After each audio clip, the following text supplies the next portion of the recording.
Good morning, Joy Pidave, Georgia, priests, sisters, Sunday school principals, or their designees and guests. We gather today in fellowship and the spirit of unity that guides us. Let us begin by centering our hearts and minds on the purpose of our meeting to nurture and guide our Sunday school program towards greater spiritual enhancement for our youth ones.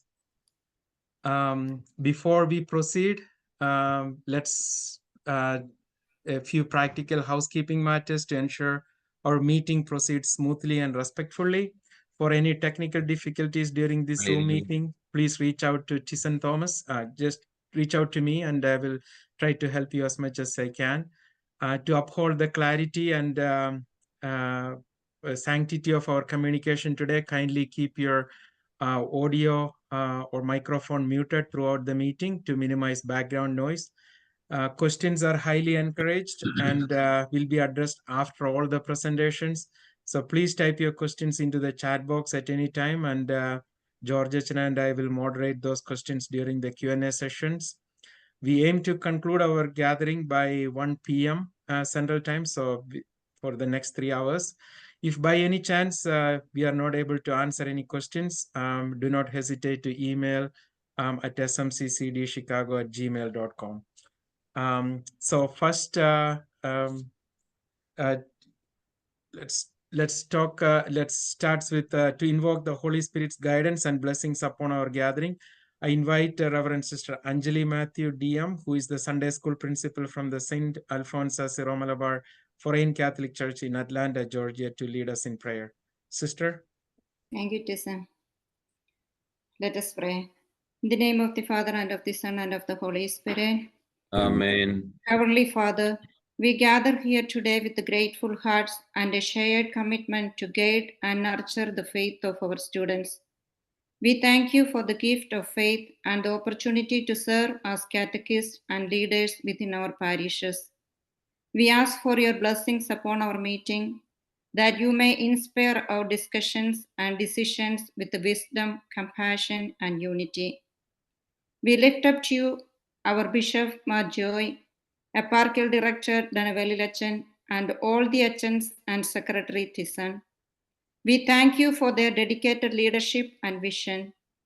May your wisdom and grace continue to inspire and support them as they shepherd us in our mission to nurture the faith of our community. Grant us the clarity to understand and embrace your will in our planning and the strength to carry out our responsibilities with love and dedication. May our collaboration be marked by unity, respect, and a shared commitment to the growth and well-being of those we serve. Guide us in our work as catechists and leaders, that we may foster an environment where faith, hope, and love flourish. Help us to support one another in our roles as catechists and leaders, and to work together in harmony for the betterment of our community and the spiritual growth of those we serve. We lift up to you all our parishes and the missions we serve. We also ask for your blessings upon all catechists who dedicate their time and talents to teaching and guiding others in their spiritual journey. Mary, Queen of Heaven, inspire us to lead with compassion and to support one another in our catechetical efforts. We ask this in the name of your Son, Jesus Christ, who lives and reigns with you and the Holy Spirit, one God, forever and ever. Amen. Amen. Thank you, Sister Anjali, for that heartfelt prayer. Thank you. To officially welcome us and set the tone for the meeting, I invite Reverend Dr. George Danavelil, who has been the director of the Department of Faith Formation for last several years. Under Achan's leadership, the faith formation in our diocese was well organized with the diocesan policies, teacher education, Bible quiz, question paper development, revisions of textbooks, and overall guidance. Achan holds a doctorate in faith formation from Rome. He also served as our chancellor for the diocese and also the foreign vicar of St. Thomas Syro-Malabar Catholic Foreign Church in Philadelphia. He also served as the director of the Cherubushpa Mission League in our diocese. Georgia? Thank you. Thank you, Tyson. Good morning, everybody. Your Excellency, Bishop Marjoy Alapat, Reverend Fathers, Reverend Sisters, Eparchial Catechetical Council Secretary Mr. Tyson Thomas, and other Catechetical Council members, presenters of this day, dear Sunday School principals, and a few representatives are also attending this meeting, so Sunday School representatives. The Sunday School Principals Annual Gathering is always considered as one of the most important meetings of our diocese. Although our diocese was erected in 2001, the first meeting was held only in 2010. So this is the 14th annual Principals meeting. So I am very happy to welcome you all to this 14th annual Principals meeting of our eparchy. At present, 73 participants are attending this meeting. The Sunday School Principals Annual Gathering is actually a symbol of our unity and a testament to our collective dedication and commitment. In the beginning, it was in-person meetings. One full day meeting, actually, it was one full day dedicated for the Sunday School Principals meeting before the COVID-19. Still, after the breakup of COVID-19 pandemic, from 2020 onwards, we are conducting it online. The annual meeting is an occasion to get to know each other, and more than that, to hear and see the vision of our eparchial bishop, Marjoy Alapat, on our faith formation program, because as the bishop, he is the primary catechist of this diocese. We are only his co-workers. Also, we need to know the activities of the eparchial catechetical department and get an idea about the role and responsibilities of the Sunday school principals in their Sunday schools. All these, we don't know whether we could achieve all these aims through this an online gathering. It is true, an online meeting always has its own limitations, but let us hope that this gathering will help us to achieve all these goals and objectives. Our Bishop Marjoy Alapat is with us. He attends this meeting during his official pastoral visit to our Holy Family Parish in Phoenix, Arizona. He's joining from Arizona right now, Phoenix from this meeting right now. By thankfully remembering his support and encouragement for all the activities of the catechetical department, I respectfully welcome our dear Bishop Marjoy Alapan to this Sunday School Principals meeting. Joy Pidave, we await for your thoughts and vision on our faith formation program. Faith formation programs are always a joint and team effort, whether it is at the diocesan level or at the parish level.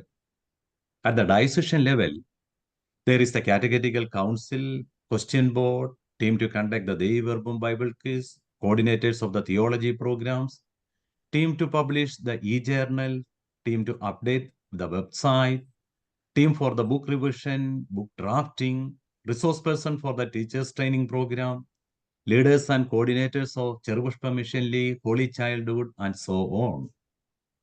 At this moment, I thankfully remember all those who are associated with the activities of our eparchial catechetical department. Some of them are attending this meeting for their presentation. By recognizing their dedicated volunteer service, may I welcome all the presenters of this meeting on various topics. Dear principals, you are doing marvelous, dedicated, committed volunteer service in our parishes and missions. You are so generous to spend your time, talent, knowledge, experience, and even money on the faith formation programs in your parish without receiving even a single penny. Your ministry is a challenging task. You are called the principals or coordinators, it's true, but most often your role is an intermediary between teachers, parish priests, parents and students, and also the various demands and requirements from the diocesan catechetical departments or of the safe environment department of our eparchy. It is really a hard task. We accept. So, together with our bishop, our diocesan community, We appreciate your service to our younger generation. Only God can give you the real reward for your service. This is our prayer for you. With a grateful heart, I welcome you all to this meeting. Please share our loving greetings and words of gratitude with the catechists in your parishes and missions. The agenda of today's meeting is as follows. After the presentation of the activity report of the last academic year and the Bishop's inaugural address, we will present an action plan for the coming year, for the coming year by our catechetical department, and also various activities associated with the faith formation program in our diocese. Then there will be a question and answer session. So we think we can conclude it within maximum 3 hours. So it will be a 3-hour session. Once again, cordial welcome, Joy Pidave, the day's presenters, catechetical council members, and the principals to this annual principals meeting. I wish you an effective and fruitful meeting. Thank you. Thank you, Georgetta, for the welcome. And as Georgetta mentioned, now I will share the annual report for the past year. So, Your Excellency, Bishop Mar Joy Alapart, Reverend Dr. George Danavelil, Director of the Faith Formation, all the priests, nuns, Sunday school principals, or their designees and guests. It is my honor to present the Department of Faith Formation's annual report, highlighting our achievements and progress over the past year. First and foremost, we give thanks to God Almighty for the abundant graces He has bestowed upon our diocese. We extend our deepest gratitude to Bishop Mar Joy Alapart for his unwavering support and guidance throughout the year. Despite his busy schedule, he has wholeheartedly supported and participated in every program and activity. Thank you, Pidave. We also express our sincere thanks to our Vicar Generals and Curia members for their invaluable guidance. The leadership and direction provided by Reverend Dr. George Danavelil, the Director of the Department of Faith Formation, have undoubtedly been instrumental in the success of our Sunday school program. We are deeply grateful for the steadfast leadership of our assistant directors, Reverend Father Jimmy James and Reverend Father Joel Pius. And also, I thank all the catechetical council members, vicars, mission directors, Sunday school principals, teachers, parents, and students for their dedication to faith formation. Your collective efforts have contributed significantly to the growth and success of our Sunday school program. The Eparchial Catechetical Council is a consultative body appointed by the bishop to provide suggestions and recommendations to the bishop and the Department of Faith Formation. The council members gathered last year in person in Chicago, and I want to extend my heartfelt thanks to each of them for their unwavering support to the catechetical programs in our diocese throughout the year. The success of the Sunday school program, as George Etchen mentioned in his welcome, is a testament of the collaborative efforts of the diverse and dedicated team of individuals and committees. Our Bishop Mar Joy Alapart and Curia members provide crucial leadership and guidance, while the Eparchial Catechetical Council offer valuable insights and recommendations. The Dei Verbum Bible Quiz team, the question board team, the Didache and Bible courses contributed to well-rounded faith formation for our students. Teacher training initiatives and supplemental topics ensure that our educators deliver high-quality instruction. Ongoing textbook revisions alongside the distribution of certificates for 12th grade graduates and expressions of appreciation recognize and celebrate our students' accomplishments. The Catechane e-journal and our website serve as a key platform for sharing knowledge and building community. The Cherush Mission League and Holy Childhood Association, as pious organizations, play an important role in helping children practice their faith. Our vicars, mission directors, principals, and parish Sunday school teams are instrumental in the effective implementation of this program. This collective effort underscores our unwavering commitment to nurturing both faith and education within our diocese. The St. Thomas Syro-Malabar Catholic Eparchy of Chicago comprises 51 parishes and 35 missions, with the 73 Sunday school programs catering to pre-K through 12th grade students.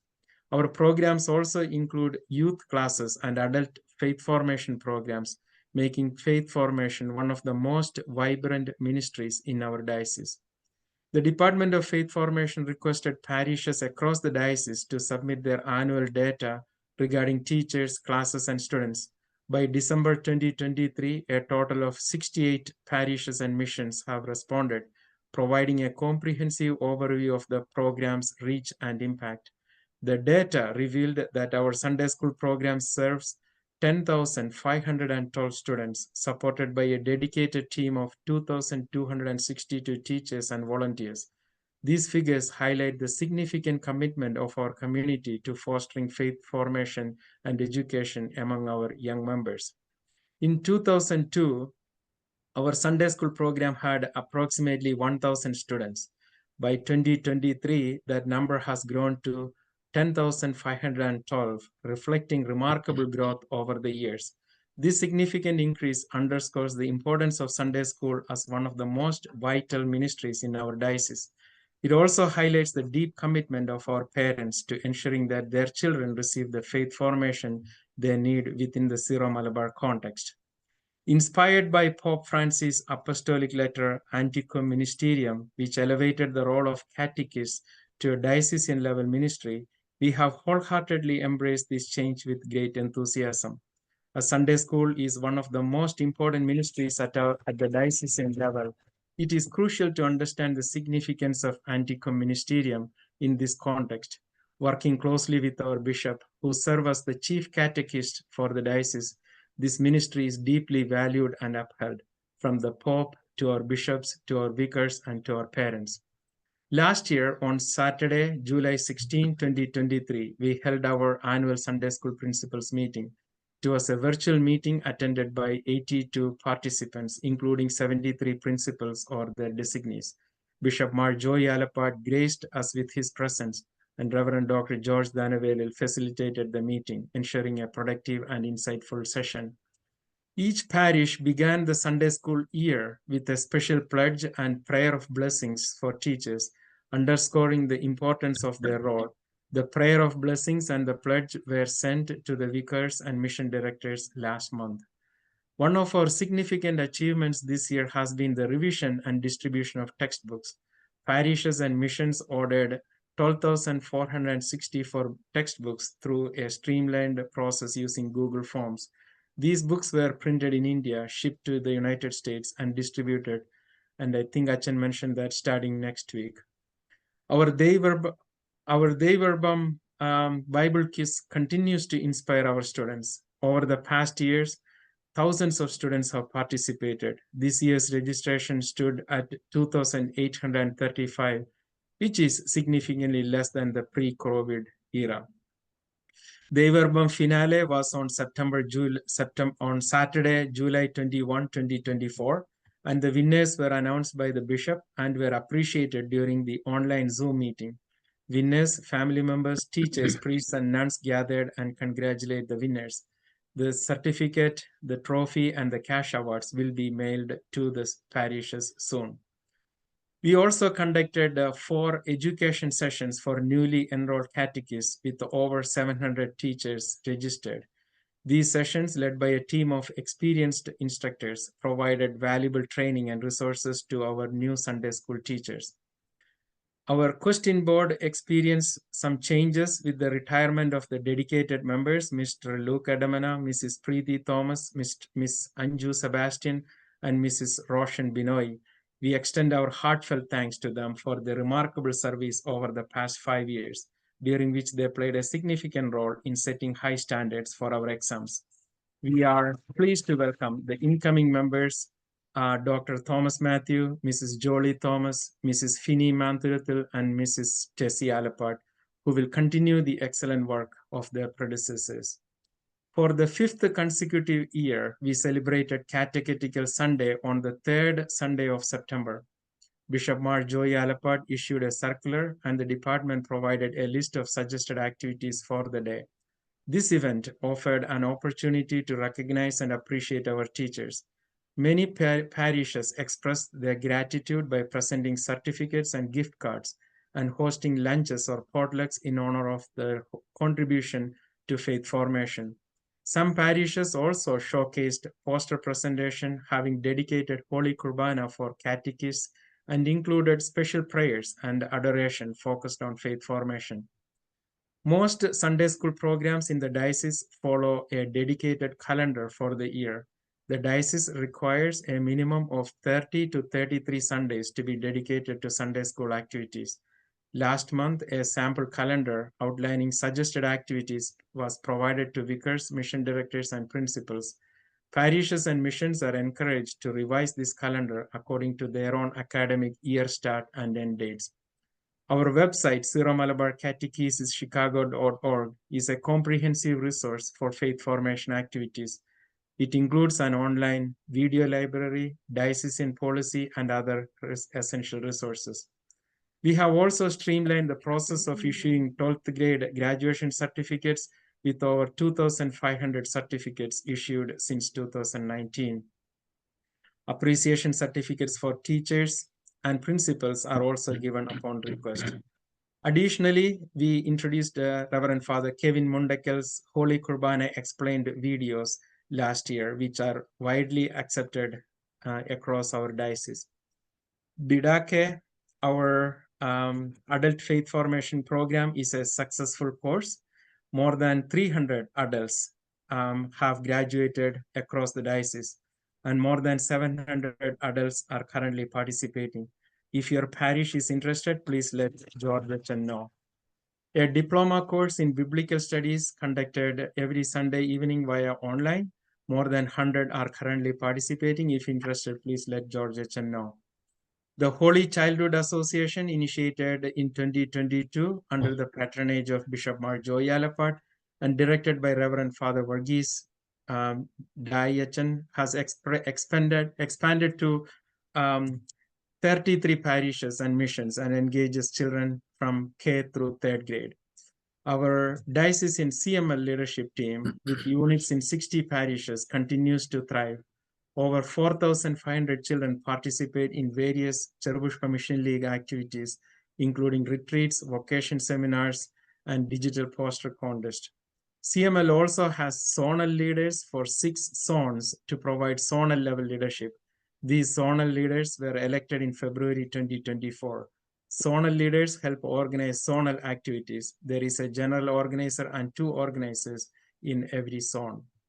Lastly, the Diocesan Catechetical Directory ECHO, released in 2020, continues to serve as a valuable resource for organizing Sunday school classes. As the official guideline for parishes and missions in matters of faith formation, it offers a comprehensive self-assessment checklist, recommended prayers, a detailed syllabus, and other essential resources. In conclusion, the success of our Sunday school program is a testament to the collaborative efforts and dedicated teamwork for everyone involved. We sincerely thank Bishop Mar Joy Alapat, our Vicar Generals, Reverend Dr. George Danavelu, Catechetical Council members, vicars, mission directors, principals, teachers, students, and parents. Together, we will continue the nurturing and growth of our community years ahead. Thank you. That concludes my report. Thank you very much, Tyson, our Catechetical Council Secretary, for presenting this detailed report of our various activities of our Catechetical Department.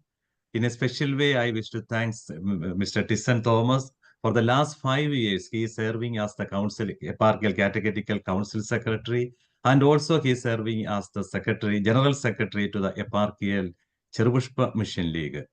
Actually, he is serving as the backbone behind almost all the activities of our faith formation program. Thank you very much, Tyson, for your dedicated service. Thank you. Thank you, Cha. Thank you, Pidave.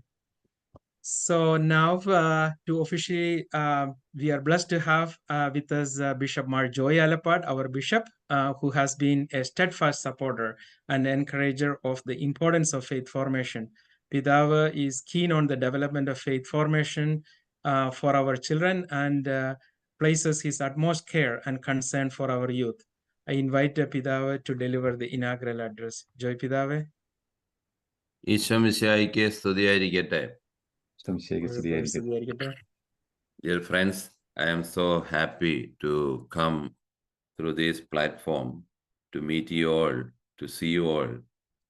And right now I am in Arizona, Phoenix. We have a church. I have come here for a pastoral visit. It is a very canonical process of a bishop to visit his parishes and to make an assessment about that parish and evaluate the working of that parish and to give some suggestions if they needed and get some suggestions from them also if they have something. So it's an interaction between a bishop and the people of a particular parish church. That is what we call the pastoral visit.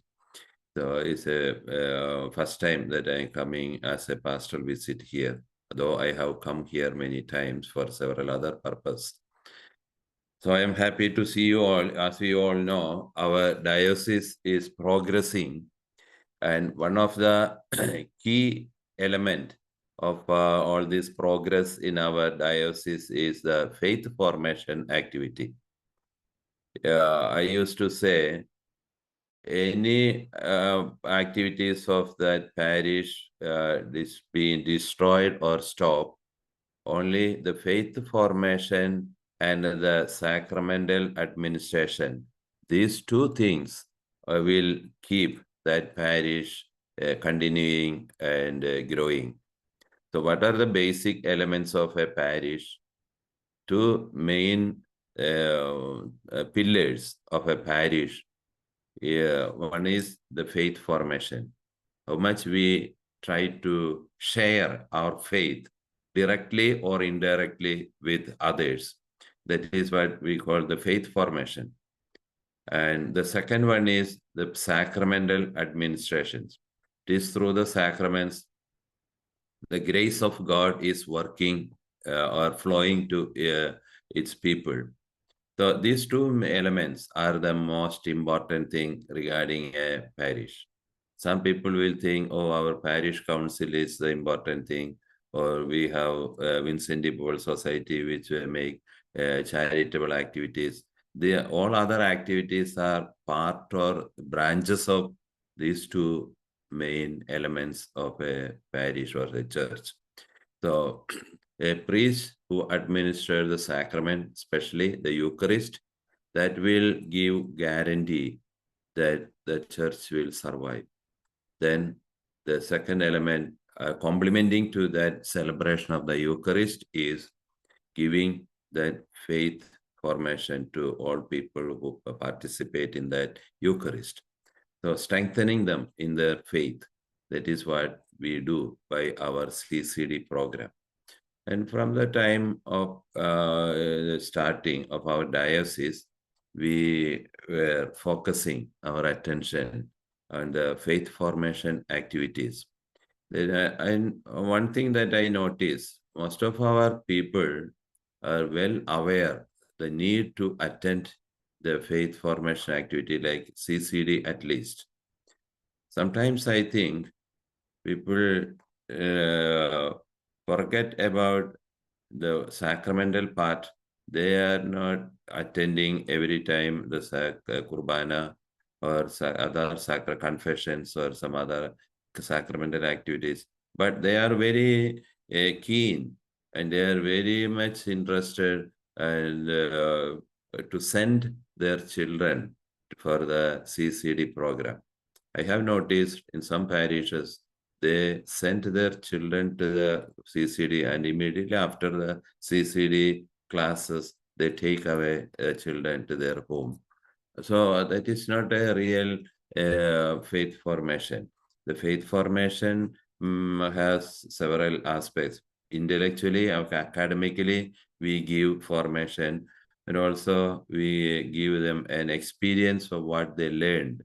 And that happens in our sacramental celebration, how God is going to work in us, and what is the way that is God's grace is working in us. That is what we share in our sacramental celebrations. especially the Kurbana. And Kurbana is the main element of our faith and its formation. You heard recently we had our Syro-Malabar Mass in our National Eucharistic Congress that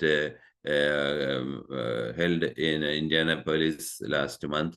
And that was a great event.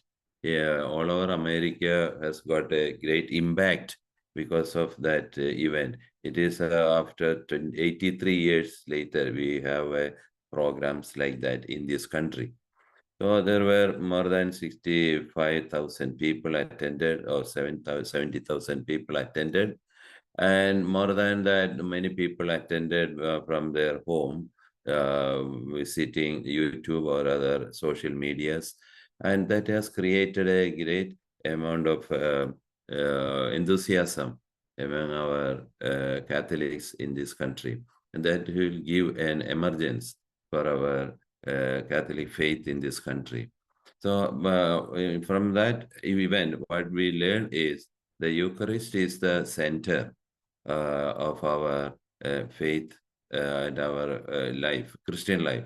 As we read in the Second Vatican Council, Eucharist is the source and summit of our life. So we have to take everybody to that hope, to that Eucharist. And what the Eucharist gives to us, Eucharist gives to us basically a sense of hope. Nowadays, we see many people, they lose their faith. Though they have a lot of facilities in their life, they have all the requirements they needed in their life, all the pleasures of this life they have, they are losing their hope. That is why last Easter Sunday, our Holy Father, during his sermon and the Holy Sunday, Easter Sunday, he was saying, hope is a virtue against which we sin often. In our bad nostalgia, in our melancholy, when we think that the happiness of the past is buried forever. So people losing their faith, not their faith, but their hope. So these three things are going together: faith, hope, and love. So these three things has to be rejuvenated or rekindled in the coming generations. So Pope says that is the missionary work we have to do. We have to inculcate among the people a sense of hope. The place where I live, the world where I live, it has got a lot of things to be hoped for. And this world has to achieve certain things by my life. So my life is worth. So my life has got value. So all these things has to be emphasized in our faith formation activities. The joy of love experienced by families is also the joy of the church. ഇപ്പോൾ സഭയുടെ സന്തോഷം എന്ന് പറയുന്നത് കുടുംബങ്ങളുടെ സന്തോഷമാണ്. I have noticed some families, when their children are happy, their family is happy. Even though they are going through difficulties, many other aspects, maybe some financial problems or some health, sick in a health matter problem, whatever the problem they go through, if their children all are happy and they are united and they express that joy and hope in their life, in their family, that family is keeping very joyful and they are very comfortable in their life, in spite of all their problems of that family. So what the CCD program wants to share with our younger generation is our family, our parish, our city, our school, wherever we are, it is given by God as a gift. And we have to find that peace and joy and hope, the place where we are. This generations, they are losing their hope. They may have faith in God. You might have heard that some people who have good faith, they lose their hope. though they have faith. So we have to create in them a sense of hope by our CCD programs. In our diocese, we have done so many things. You have read in the report that Mr. Tyson has told now. So various activities are going on, and so many people are taking part. Thousands of people are involved with this. There are teachers, more than 2,000 teachers, more than 10,000 students are involved, and all our priests are involved, sisters are involved. So this is a great effort we are making, doing to make a difference in this world and for our future generation. So on this occasion, I congratulate all our teachers and all our DREs and our priests and all those people who are supporting this CCD program. I know many of you are dedicated and they are coming for this CCD program, not because they have a lot of time or because they are very comfortable in your families, but you are dedicating that time, or you find some time taking that time from many other activities and many other programs of your life. So because of the value that you give to the CCD program, that is why you dedicate that time and even your talents and your treasure even for the promotion of our CCD.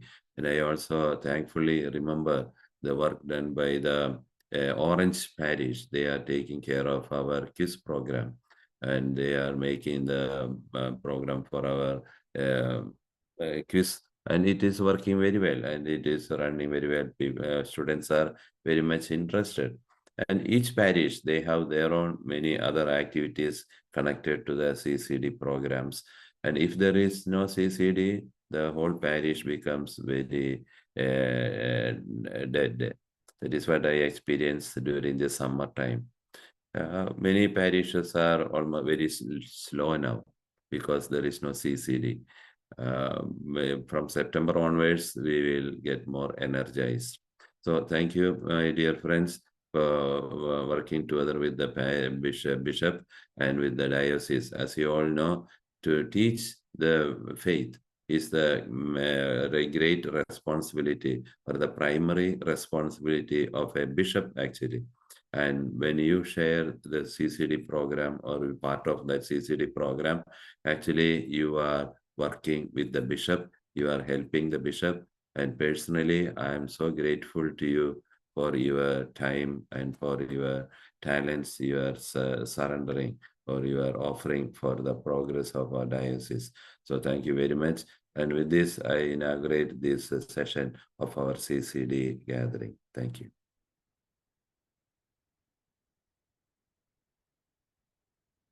Thank you, Joy Pidave, for your encouraging words and blessings. And we are all supportive of you, of your work as the chief catechist of our diocese. Thanks for your blessings, and please keep us all in your prayers. Thank you, Pidave. Okay. All right. Now, George Etchen will now share with us the current catechetical activities and updates. As many of you know, George Etchen is the director of the Department of Faith Formation and has been working diligently to make sure that our faith formation program has been doing the best. George Etchen? Tyson, before going to that next session, shall we take a few photo screenshots now? Sure. Please turn on your video. If everyone can show your face. We need a few screenshots. We shall publish this screenshot in our diocesan bulletin. തിരിച്ചിരിക്കണം കേട്ടോ.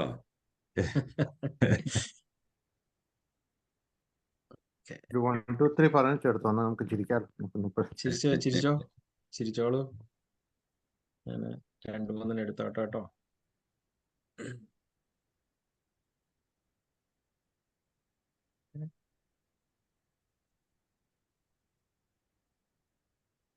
നമ്മുടെ പല പേജിലായിട്ടാണ്, അത് കാരണമാണ്.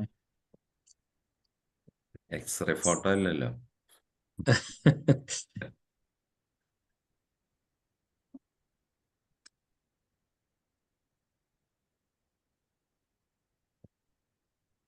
Camera ഒന്ന് റെഡിയാക്കുവാണെങ്കിൽ നല്ലതാ. ചിലരുടെയൊക്കെ ക്യാമറകൾ ഹാഫൊക്കെ കിട്ടുന്നുള്ളൂ. യാ, അയ്യോ, ഒരു നല്ല ചിരി പോയി എൻ്റെ.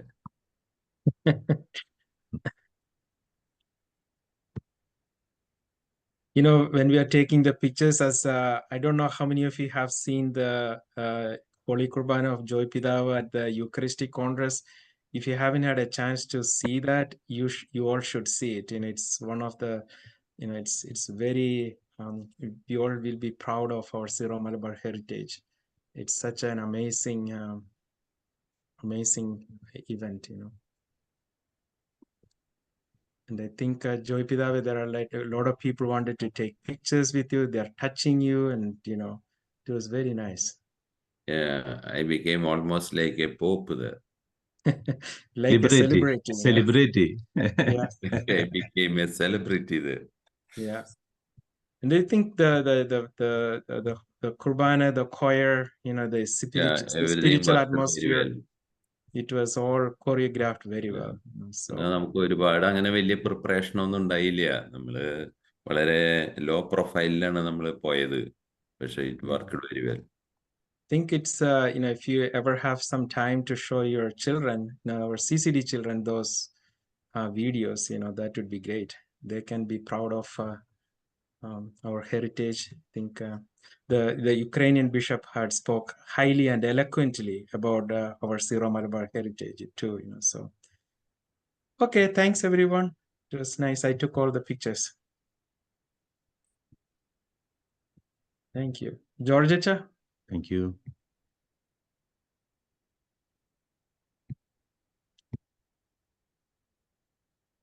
My screen is visible. Is it okay? Yeah. Yes, Yeah. it is fine, Acha. Okay. Thank you, Your Excellency Bishop Mar Joy, Catechetical Council members, Sunday School Reverend Fathers, sisters, Sunday School principals. Catechetical Council Secretary Tyson has already presented a detailed report of our activities which we have done in the last year. Almost all those activities we are continuing this year also. So I am not going to buy again, which you have already mentioned in detail. So I wish to present only those which we are planning to do something only for this next year. So I know before start any explanation, it is good to give what about our book shipment or the supply of the textbook for the next academic year. Because of certain unexpected event that happened for the that happened, unfortunately the book didn't deliver here at the right time, but now we got enough books are in our stock right now at 2 stations, one in Chicago and the other one in Philadelphia. If anyone can collect directly these books from the Philadelphia or the Chicago, that's available right now. But from Monday onwards, we will start the shipment. My simple suggestion is this: you may please go through this record. Almost 12,464 textbook and workbooks order we have received for this year. So the shipment is not an easy task. That's why this is my simple suggestion. If anyone can come and collect the book directly from either from Chicago or from the Philadelphia, these 2 stations, the books are available, and we will start the shipment from Monday onwards. This year we have got 68 parishes and missions requests from 68 parishes and missions.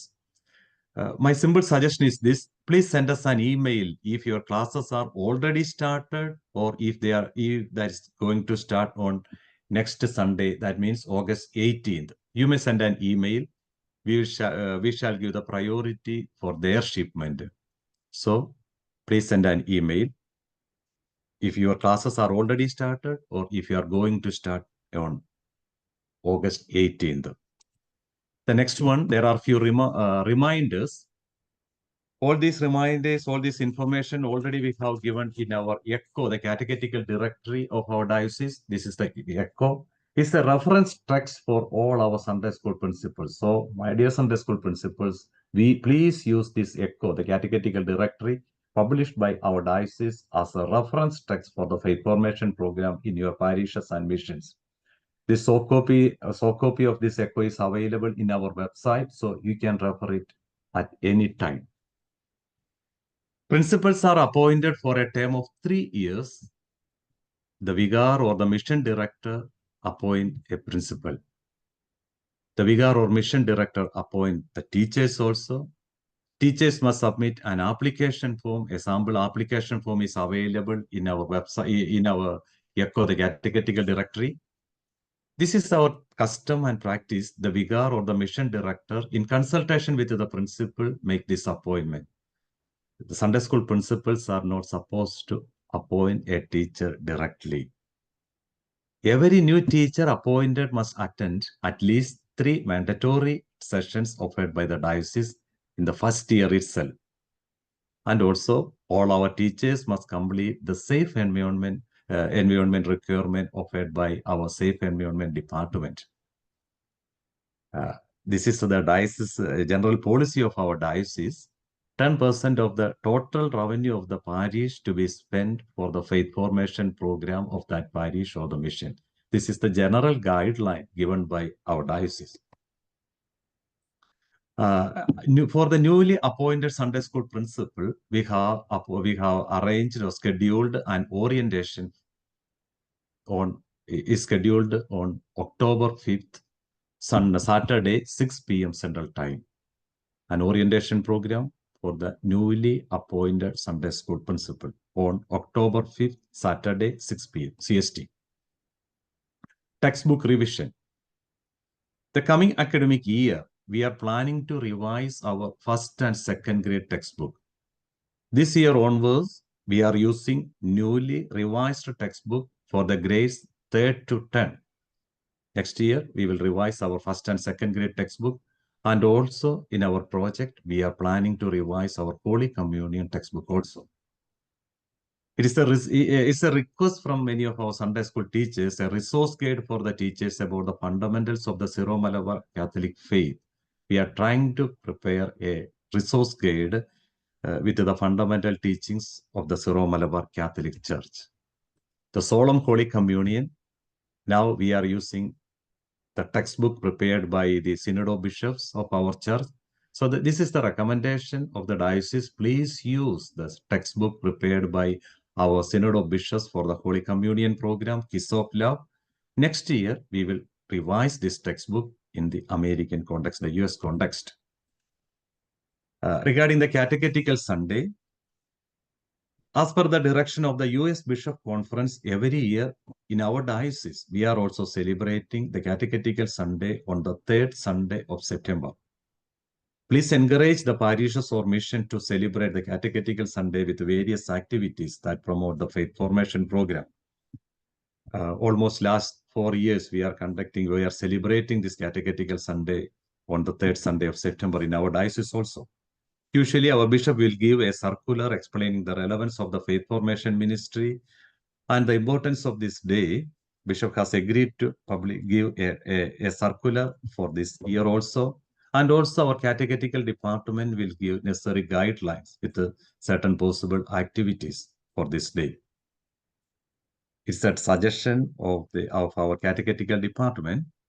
It is good to distribute the awards or appreciation certificate to honor those who have scored those who have achieved some achievements or some exemplary service in the faith formation ministry. For example, usually this is a suggestion of our diocese. The Dei Verbum awards distribute on the Catechetical Sunday, or the appreciation certificate for the catechists, those who have completed 10 years, 15 years, or 20 years.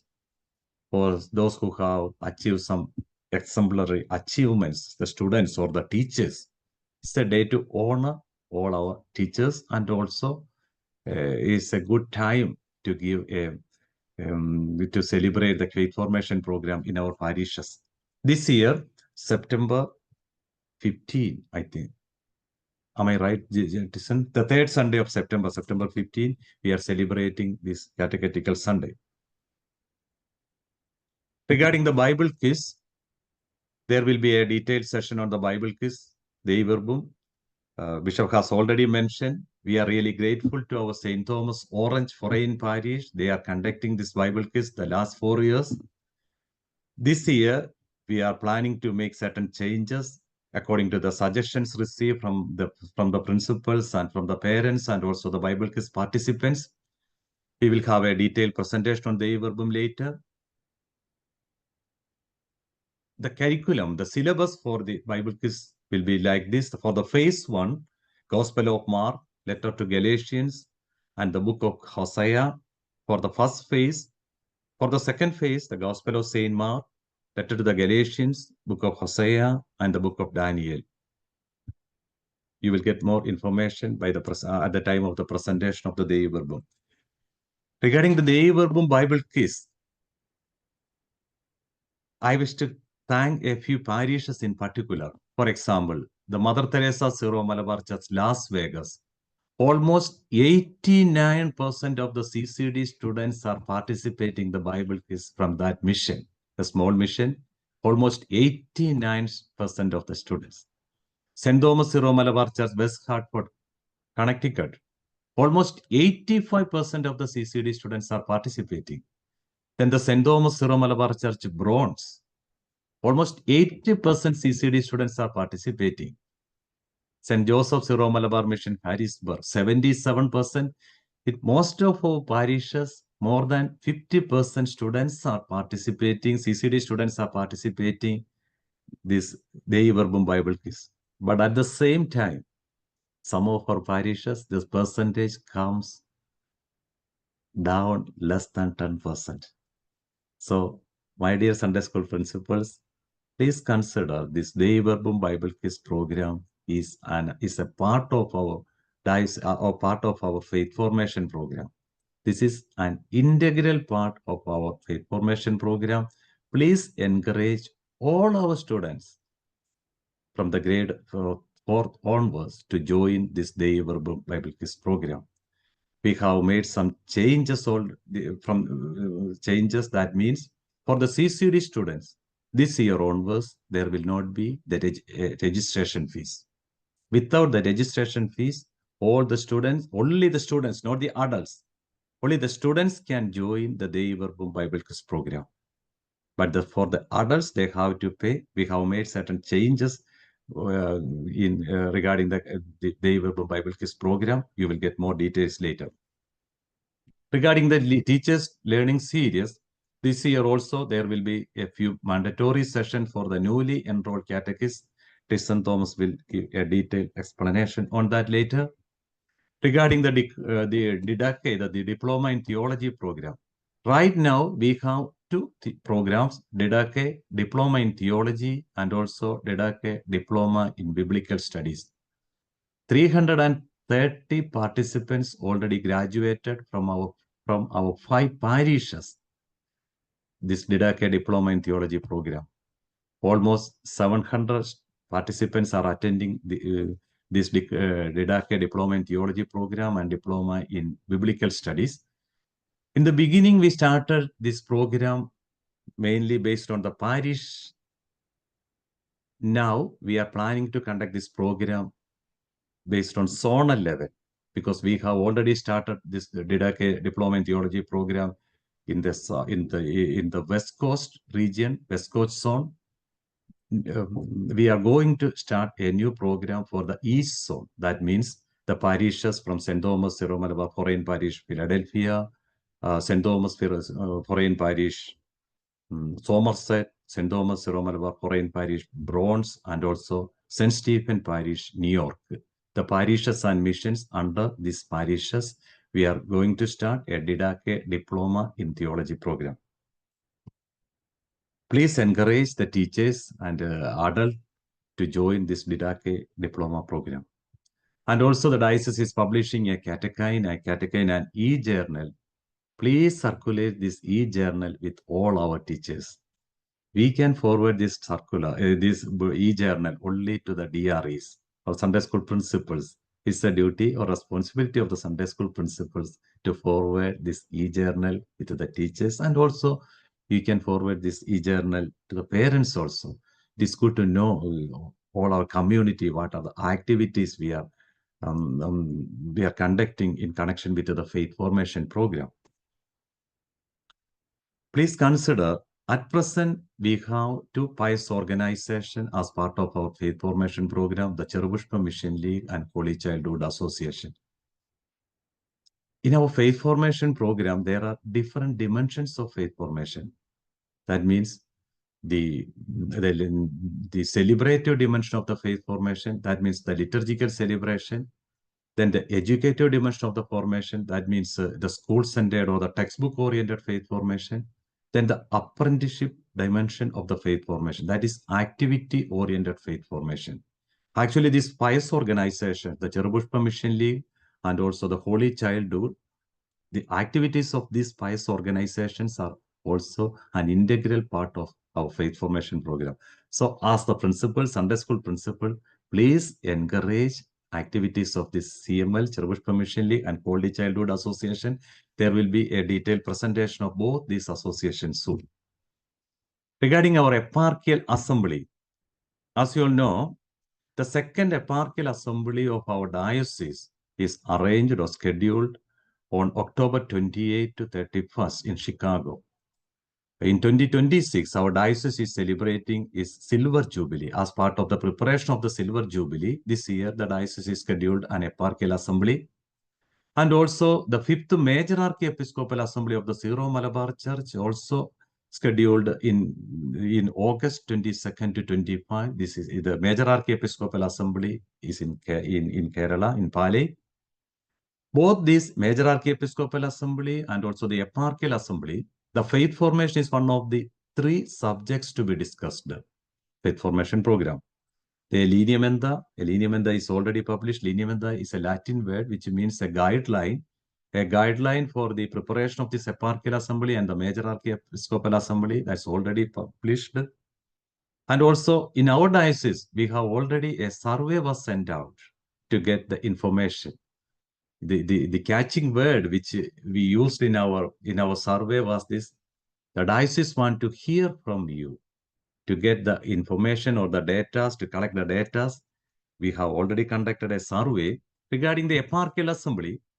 The eparchy has grown and developed over the past 2 decades. That means 2 decades are over now. In 2026, we are celebrating is Silver Jubilee.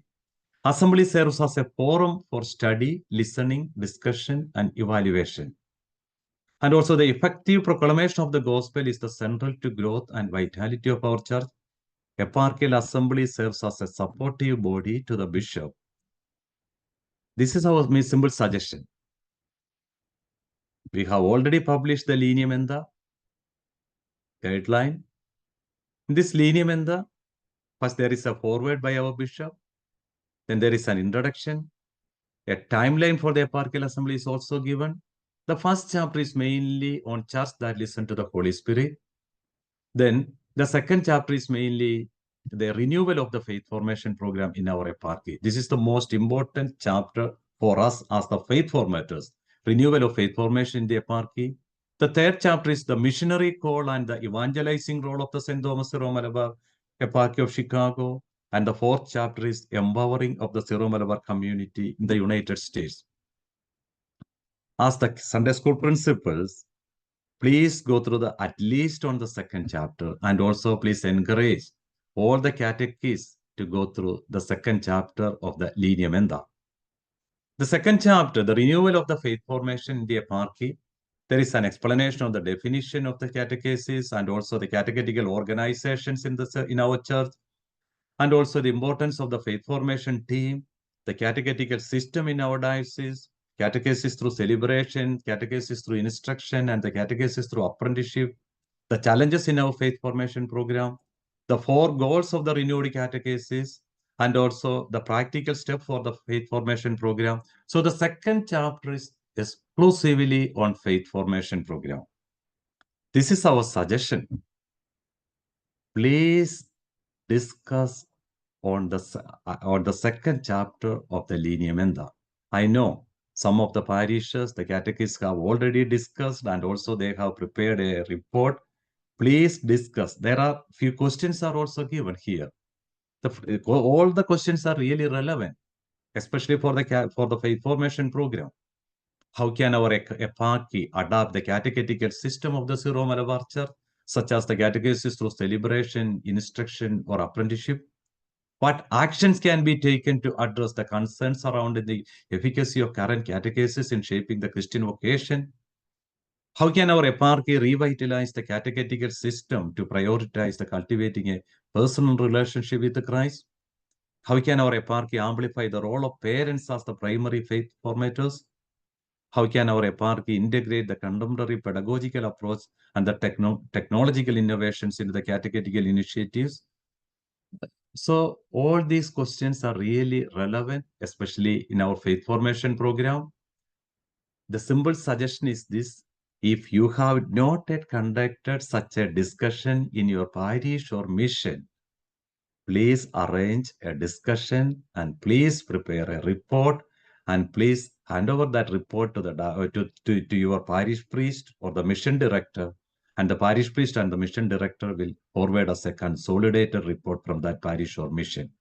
Based on that reports will help us the discussions in our eparchial assembly. This is our simple recommendation, not a suggestion, is our recommendation. If you have not yet conducted such a discussion in your parishes or mission, please do it as soon as possible. Regarding the safe environment, the Sunday school must adhere to the diocesan safe environment policies. All teachers and volunteers must take the training and have the background check. We will have a detailed presentation on the safe environment department and also the importance of safe environment policy, importance of keeping the safe environment policy in our faith formation program. We will have a presentation soon. And also, this is the requirement or the request we have received. The diocese, based on that request, the diocese will develop the following registers for the Sunday schools: the admission register, the attendance register, the progress report, and also the Sunday school registration form. These are the requests we have received. We are trying to prepare this register from this academic year onwards. I am sure you might have heard this. Rome was not built in a day, but they were laying the bricks every hour. It's only a general saying. This is our policy. This is the policy of our catechetical department. In Malayalam, usually we say, "Nediyadorittiri, nedan ottiri." It is true, we could achieve only a very little.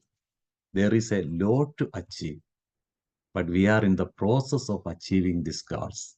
This is the policy of our catechetical department. Once again, I thank all our Sunday school principals for your dedicated, committed service. Let's hope a fruitful, effective, and more than that, a graceful academic year 2024-2025.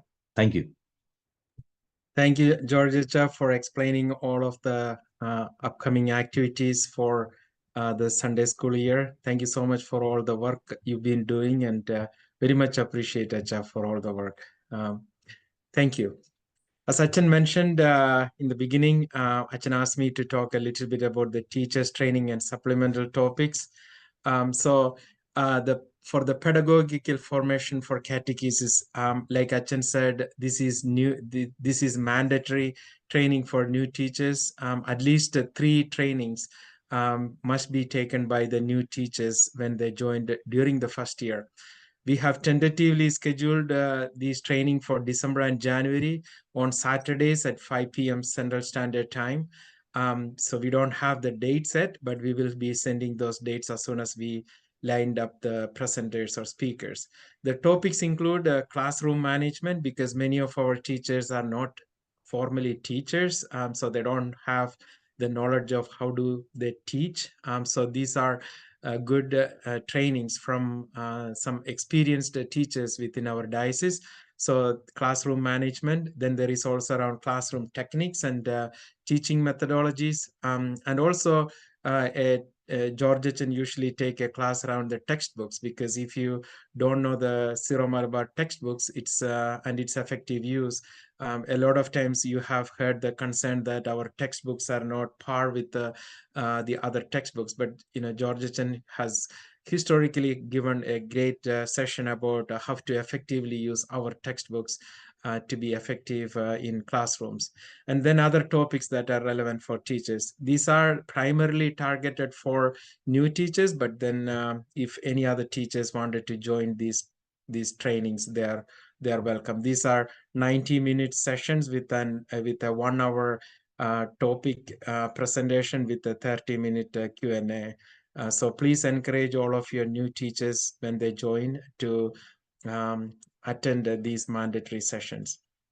And also a common concern with many of you, and I think like George Chen said, is that our textbooks don't have every kind of topics and resources discussed. Some of these are specifically related to the social and moral issues that are facing in from the current context. So we are working on developing supplemental topics that are specifically related to what children faces when they go to a public school, mainly around LGBTQ, abortion, gay marriage, transgender issues, drug or alcohol abuse, pornography, and other relevant topics related to the social and moral issues. And then there are other topics also that many of you have recommended. The diocese is working on that. It's not an easy task, but we will definitely work on those topics as soon as we can. So those are the two things that I wanted to share. Okay. So now I invite Dr. Thomas Matthew, who is the chair, the incoming chair for the question board, to talk a little bit about the midterm and the final exam question papers. Thomas, sir? Yeah.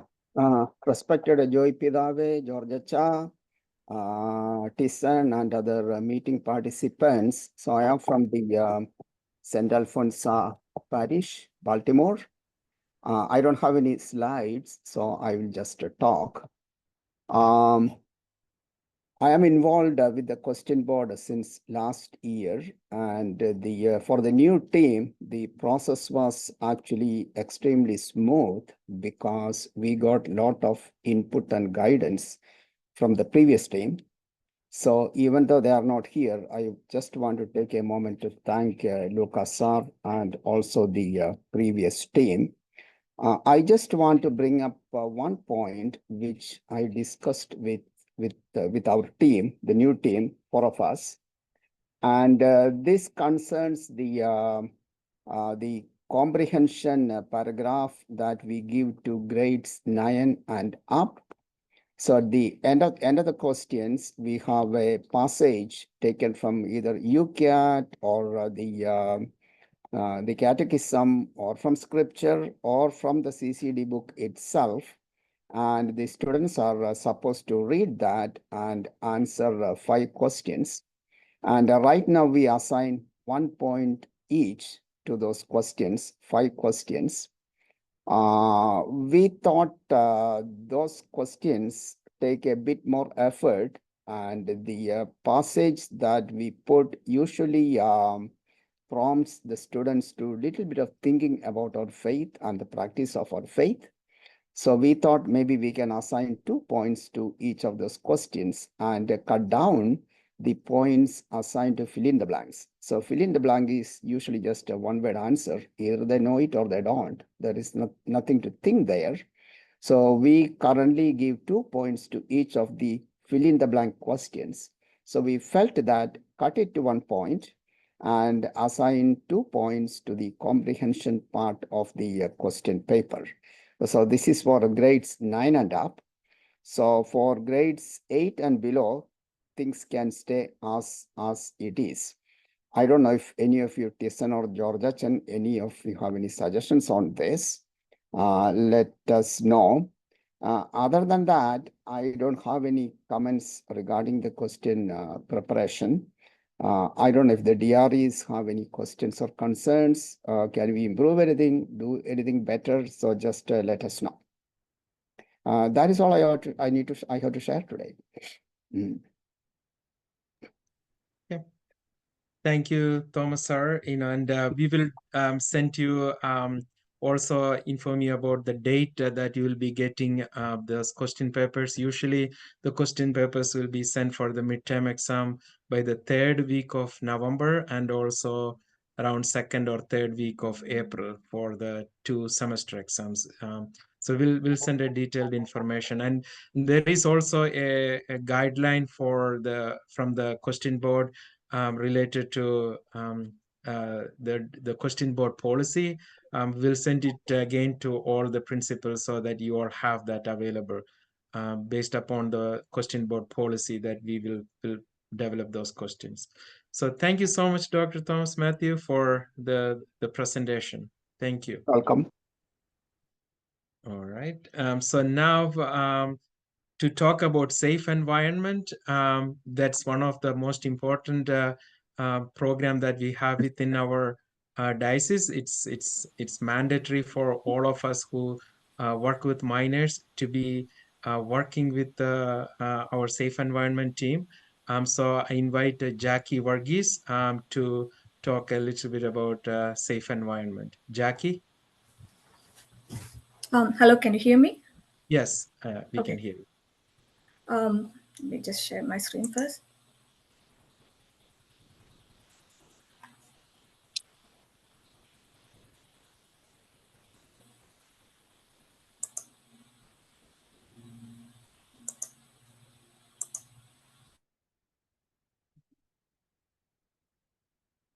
You see my screen as well? No, Jackie, we cannot see your screen.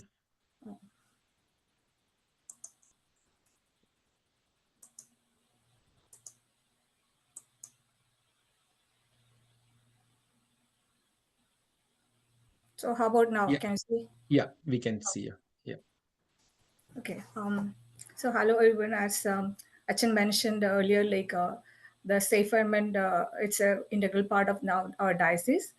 And my name is Jackie. I've been with I work as a compliance coordinator for the diocese, and this is my 5th year in that role. And most probably you may be familiar with Mr. Thomas Muil, or we call him Papa Jordan. And today he could not attend because there is a emergency, medical emergency in his family. So I'm going to do the presentation in his absence. So this safe environment, this why it is important, like for our diocese, because it is mandated by the USCB, which is the United States Conference of Catholic Bishops. So, and in our diocese, we call it as like they may be calling it Office of the Protection for the Children and Youth, but internally in our diocese, we call it as safe environment. And this policy from them requires that everyone who serves the children in our diocese has to adhere this policy. Like this include the bishops, priests, CCD teachers, the music or the sports coaches, altar servers, or the who lead, like kind of help the children, or the choir leader, and also main part, like I just want to emphasize, even the retreat preachers. Some of the times we see that that is violated there. And why we, like when we, this has to be like enforced, because why I put the name of the bishops there is like that, the reason behind is that this policy, like it need to include everyone. So if you exclude one part, like then it's like, okay, there is a hole in this protection wall. So that's why from the bishops to every person who comes in contact with the children, or who doing any service to the children, has to be under this, has to be compliance with the safe environment policy. Okay. And now I go to the next slide where it says, so from the DRE standpoint, what need to be done, like what you have to enforce from your side. So if you have a new teacher, you will have a local site admin to help with you. But overall, I'm just going to lay out the policies, what is required for a new teacher. They need to fill out a volunteer application form. That's a one-time thing. And they also need to do the background check, and they need to acknowledge a code of conduct, and also they need to go for the virtues training, which is a 3-hour training, which is the initial one. So the first one is like, it's kind of a paper form that need to be like, it need to be a paper form. We hear that some places they want to do it as a Google form, which is not acceptable. And the third 3 things, the background check, the acknowledgement of code of conduct, and so those 3 things will be that can be done with the help of a local site admin, and the background check and the acknowledgement of the code of conduct, both will be done when they log into when they create a Virtues account. And it's like it's background check is like done in 24 hours. It's an online process. So, and both of these, like the first three things, has to be done before they start as a teacher. So I repeat once more: the volunteer application form, the background check, and the code of conduct has to be signed before they start as a new teacher. Okay, and for the virtues training, however, there is a 40-day grace period. So if your school is starting like this next week, they have a 40 days from that day to take the training. And what is needed from an existing teacher? So all the existing teachers, they have to be also compliant. So if their background check has been done like it's past 3 years, they have to renew it. And again, this can be done logging into the Virtues and do it, but they cannot renew themselves. They need a help from the local site admin to the back for the renewal of the background check. And we do ask the local site admin to monitor the all the volunteers to make sure like everybody is in compliance. So, but certain times what we see is that there is a gap between the site admin and the DRE, they don't know who are the new CC teachers or who are the existing CC teachers. So they may not be looking for these people to make sure that they are compliant with the safe environment policies. And also the code of conduct, again, that has to be initiated by the local site admin, and they have to sign this one. It's again done, can be done logging into the Virtues. And they also have to keep up with the training, Virtues training, which is called the Keeping the Promise Alive. This is a very short training. It's like only like around 45 minutes or 1 hour with a QA. And that has to be taken every 3 years. So this is a requirement for an existing volunteers. And now coming to the another major part which we need to do as a safe environment is which is one of the most important part, also doing a safe environment training for children where they teach basically safe touch, no safe touch, who is a responsible adult, who can they go to, all those things. And it's age appropriate. So there are 4 categories, as I said, as it's shown here: grade from kindergarten to 12th grade. And I think the judge already showed in the slides that the school calendar, it is included in the school calendar. 1 day of the CCD has to be dedicated for this children's training. And for example, if I go to, I just want to mention a little more about this training. This is not a training what we seen from a or DFS worker or a social worker. This has to be taught by a person who is certified, and this training the material has to be from the Virtues provided is a licensed training, and the material what they need to use is from their lessons. So for example, the kindergarten kid will be learning lesson 1 and 2, and the first grade will be learning lesson 3 and 4, and the second grade will be 5 and 6. That's how they go through. So by the time it progress, by the time they go from kindergarten 12th grade, they would have covered all the topics, all these lessons. Okay. And again, I just want to mention, we have seen that people think that being a social worker, they can take this training. No, they cannot. Only a local site admin or a facilitator can conduct this training, and even not a CCD teacher. If there is a CCD teacher who want to take this training, they can take it, but they have to be first go through this. There is a leaders training program. It can be done online. They have to initially take that training, then they can conduct this children's training. Okay. And after they take this training, what they have to do is they have to come back to the Virtues, and they have to record this thing. That is how it get audited. Okay, and the next main part, so which we are doing in this month of August, is after we do all this training, we have to send the data back to the USSCB. This is the only part we get audited by the council. And being compliant with the safe environment part of our diocese is very important to be to be part of this USSCB. So if we are not compliant with the USSCB, this safe environment, we don't pass all this, we don't conduct the training, we don't do the background check, they will give us the non-compliance certificate, and that will deter all our like, there are a lot of what do I say, like negative result out of it. So they asked for the children's training, how much trained, or if all the children has been trained, and in case if anybody was absent, we have to give that number. And if any parents were reluctant to give the training, they need to be come under the opted out option, and also that number has to be reported back.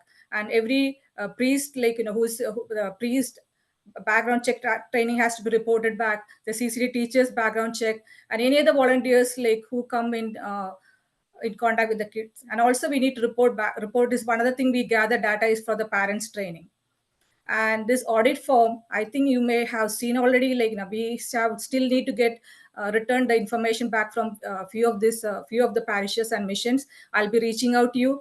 And this form, the audit data, the data which we get it back, it's an Excel form, that data need to be signed by the priest, the DRE, or the Sunday school principal, and also the site admin. So the reason I emphasize because the data which we get back, for example, this, I was watching the slide. 2023, we had 10,000 CCD kids, but when I get the data from the and I try to add it up, sum it up, I only get 8,000 kids, or I only get 9,000 kids. So please make sure that the data you send, the number of kids, the number of parishes, number of parishioners, it's always it's there is no variance. The data coming from you or the data coming from the local site admin or the trustee, it should all match, because it may be coming from different sources from the parish or the mission, but it's all going to the USSCB, and there is all it doesn't look good if we send the data differently. Okay. So this year, we also, apart from the site admin, we had what we have done is we also have come up with the regional admins. So this our entire diocese has been grouped into 14 regional categories, and so 9 for the Syro-Malabar and 5 for the Kanaya regions. And so for each region, we have appointed little more experienced people as their regional admin, so they can, in case your local site admin is not experienced, or they need help, or they need guidance, this region admins can come and help. And they also monitor with the apart from along with the local site admins, they can provide the training. They can come and audit, because as part of the another USSCB audit is we get audit at the diocese level, but they require us to go and audit at each parish and mission level. So sitting in Chicago, it's not possible. So that's another reason we have come up with this regional admin. So they will be coming to the parishes and mission, and they'll be conducting a safe environment audit there. Okay, and if you have any questions, anything? Thank you, Jackie, and we'll have all of the questions at the end. So if you have questions, please feel free to put that in the chat box, and we will entertain those questions later. All right, now thank you so much, Jackie. Jackie is our coordinator for the safe environment. Jackie is the compliance monitor, I think, for the safe environment team. And we wanted to really appreciate all of our safe environment team to do an enormous amount of work, making sure that the entire diocesan volunteers who work with minors have the background checks in compliance with the United States Catholic Bishop Conference. So thank you, Jackie, for all the work you do, and thanks for the presentation. Thank you. Now we have Reverend Father Varghese Kunnath, or Diachan, who is the director of Holy Childhood Association in our diocese, to talk about Holy Childhood Association. He is the director of Holy Childhood Association and also serves as the pastor and vicar of St. Mary's Syro-Malabar Catholic Church in Pearland, Texas. He will now brief us on HCA activities. Dayacha? Yes, I'm here. Am I audible now? Yeah. Yes, thank you so much, Joy Pidabe, George Shah. I really appreciate the entire Sunday school team because I closely observe the Sunday school activities, and I had an opportunity to work with George Danaveliachan when he was the director of the Garrison Department in Mount St. Thomas. So Charism is very passionate for me. So George Achan asked me to take charge of the Holy Childhood Association, and I love children, and we all love children. It is our passion that we had to form them. We have to give an excellent formation for them. So we decided 2022, we started our HCA program here in our eparchy. And even before that, some of the parishes, they were having the HCA, Holy Childhood Association. And I think some of the parishes I could visit and I could interact with the teachers and children in some of the parishes. I think Garland, I came and I could meet the children directly. And even in my parish now, the HCA meeting is going on in other hall. The HCA program, I think we have around 30 to 33 parishes in our eparchy. And even last principals meeting, I humbly requested you to begin HCA, because wherever I go, I understand that the children, the Holy Child Association program is the best program, because all the children, they are enjoying it very much, and the coordinators, animators, and art director, the spiritual coordinator, they all work hard, and I'm quite sure that in each church, every children, they are enjoying the Holy Childhood Association activities. Many of you, we have a logo here already prepared, and we have all the statutes, everything. It's already sent to you. And many of you are asking me, Father, where is the badge? Where is the other the objects? But objects like that, you are asking me. But whenever we make a share, we share that we have only covered up to 33 parishes. Now, again, we have 50 parishes and more than 30 missions we have. Still, we have to go ahead. And it's according to me, I think we need some more parishes to be added. Then we will have the discussion with the coordinators, with the Georgian, with the bishop, and we have to finalize. So for that, I'm waiting. And please, all the principals, take it very seriously that we need HCA in every church. So it's up to you. Form it, inform the parish vicar or mission director, and this year make it sure that in your church, in your mission, HCA is there. And I wish to get all the coordinators list. We have a WhatsApp group for the HCA, and this time I think I have not called any coordinators meeting this last 6 months, because I was waiting for all other churches to join. So we have to build it up. Because the HCA is focusing on the children to form them for the first communion too. So it's very important for the first communion team itself. It's a easy job, because they can form them from the younger, from K session on, they can form them to the Holy Communion. So when they receive the Holy Communion time, almost they may cover half of the lessons portion. So it is easy for each parish to begin the HCA group, and we will work together. These are the things I would like to share with you, and I hope I humbly request every principal, please help me, help the children to form their group, and we shall together move ahead. I really appreciate all the entire team of Sunday School, and I'm happy to join with you all. Thank you so much. Thank you, Dayacha, for leading the Holy Childhood Association. Like Dayachan said, this is for children from kindergarten through third grade, and we wanted to have every single parish mission have a Holy Childhood Association this year. So if anybody wanted, Dayachan is available to come to your parish, right, Acha, to talk about Yes. Holy Childhood Association, or by Zoom meeting, whatever it is. He's so committed to do this. So thank you. So now we have, after you heard about Holy Childhood Association, another vibrant ministry in our diocese is the Cherubushpa Mission League. So we now have Sister Agnes Maria, who is the Joint Director of Cherubushpa Mission League, to talk about Cherubushpa Mission League. Agnes, sister? Yes. Hello, can you hear me? Yeah, I think you are sharing your screen already. Okay, I need to share to help me Yeah. with that. So, the one moment. So everybody can see my screen? No, I think you are sharing a different screen. Oops. Can you? Stop shares. So I Yeah, will. and then, yeah. Okay. Alrighty, one moment.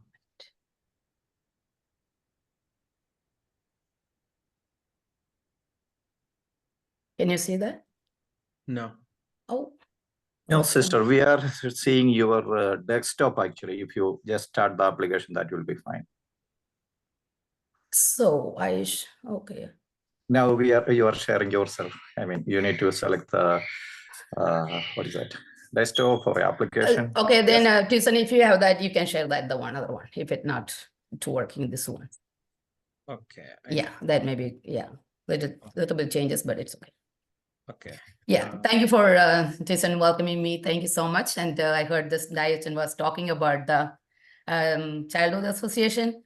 I don't need to give I think introduction about the Syro-Malabar Mission League, because almost all the DREs and I think all the teachers, everybody knows what exactly the Syro-Malabar Mission League is. Almost 2 years, 2022 we started, and officially we started in our diocese. So Jason, can you just share that one?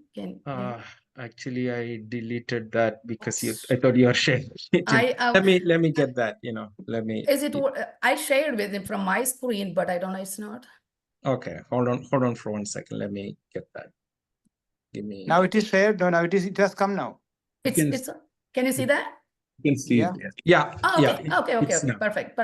Thank you so much. So I just want, I don't know what, I have only 10 minutes given, so I just want to show you a little bit. Mode. Mode.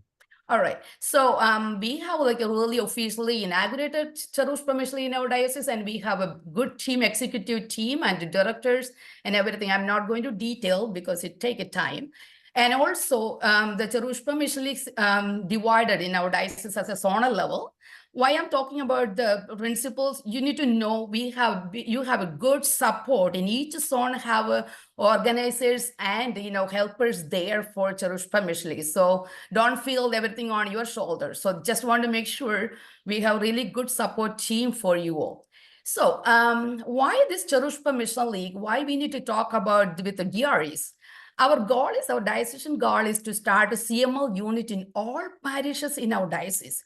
Within the last 2 years, we have a good result. Almost 34 parishes completely full-fledged Mission League unit we have. And now we have some more units need to get that. We need help from you all to support your children to get that started. So, and also we have another goal, like, support all the units which you didn't have a good pledge Mission League. So we will support that also. If you need it, let us know. The diocese have a good team to help you. And also the Syro-Malabar Mission League is really helping children's kind of, the spiritual development. That is the one thing we need to focus on.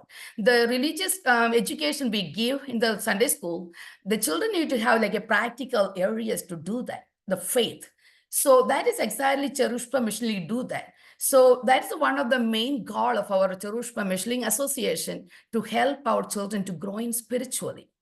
So so don't think like the Syro-Malabar Mission League is something else. It's just really completely part of CCD program. So, and all the teachers need to know what is Syro-Malabar Mission League, so that you can help the practical life of the children. That is one of our goal. And also, I hope most of the teachers in the DREs, that Syro-Malabar Mission League help a lot of priests and nuns to become priests and nuns, in their childhood life. So that's another big goal in our diocese. We need more priests and nuns to support our younger generation. So through these spiritual activities, let them, learn about like the commitment life too. So we need to support our children to get more vocation. That's another goal Syro-Malabar Mission League have. So I have some issue with 1 minute. Now, like I already mentioned a little bit, we inaugurated our Syro-Malabar Mission League 2022 October in Somerset Parish in the east side. And since then, our Syro-Malabar Mission League is growing really, really well. And every year we're doing right now the anniversary celebration. Last year, Baltimore Church hosted that. It was really wonderful. That area, I know the diocese is so big and everybody cannot come together, but that area children really enjoyed. And every year we're planning to do that. And so you all need to know, and we need to support from the DREs, encourage your church children to participate. If diocese coordinates something like this, please encourage your children to participate this. Then I just want to show you pictures and, what we do, like to get just an idea what we do like this, So first year anniversary we did. And also I just mentioned about like the catechism, diocesan catechism department take a survey. And the last year we did a survey. Out of that survey, we find out that out of 73 parishes, we have almost 60 parishes and missions completely have a CCD plus mission league. Out of that, 34 parishes have like a real good mission league going on. That means each parish called like a unit. And each unit is supposed to have divided their children's group as like a 7 members group, and how that meetings and everything happened. So almost 34 parishes reported that they're doing that. That's a really good success for our, that's 2 years that once diocese started this one, it's really good result, shows that it's helping parishes. So I just want to let you know the DRs, it's happening. And in case in your parishes have not started that, if you need help, we will help. Just let us know, encourage your children to do that. And also just want to show you that 23, 24, activities, various activities at the diocesan level, activities at the unit level, and prayer and spiritual renewal, spiritual day refilling, leadership personality development program, and helping children to closer to the church. It's happening already. We can see that a lot of parishes doing, and the diocese is really supporting. And I didn't mention the beginning, the leaders group, you see that we have our own president, secretary, directors, everything. So it's really going really well in our diocese right now. So that's happening. I just want to show you what happening these years. And kind of from the beginning of the inauguration, every year we continuously doing some kind of training for the children or some activities.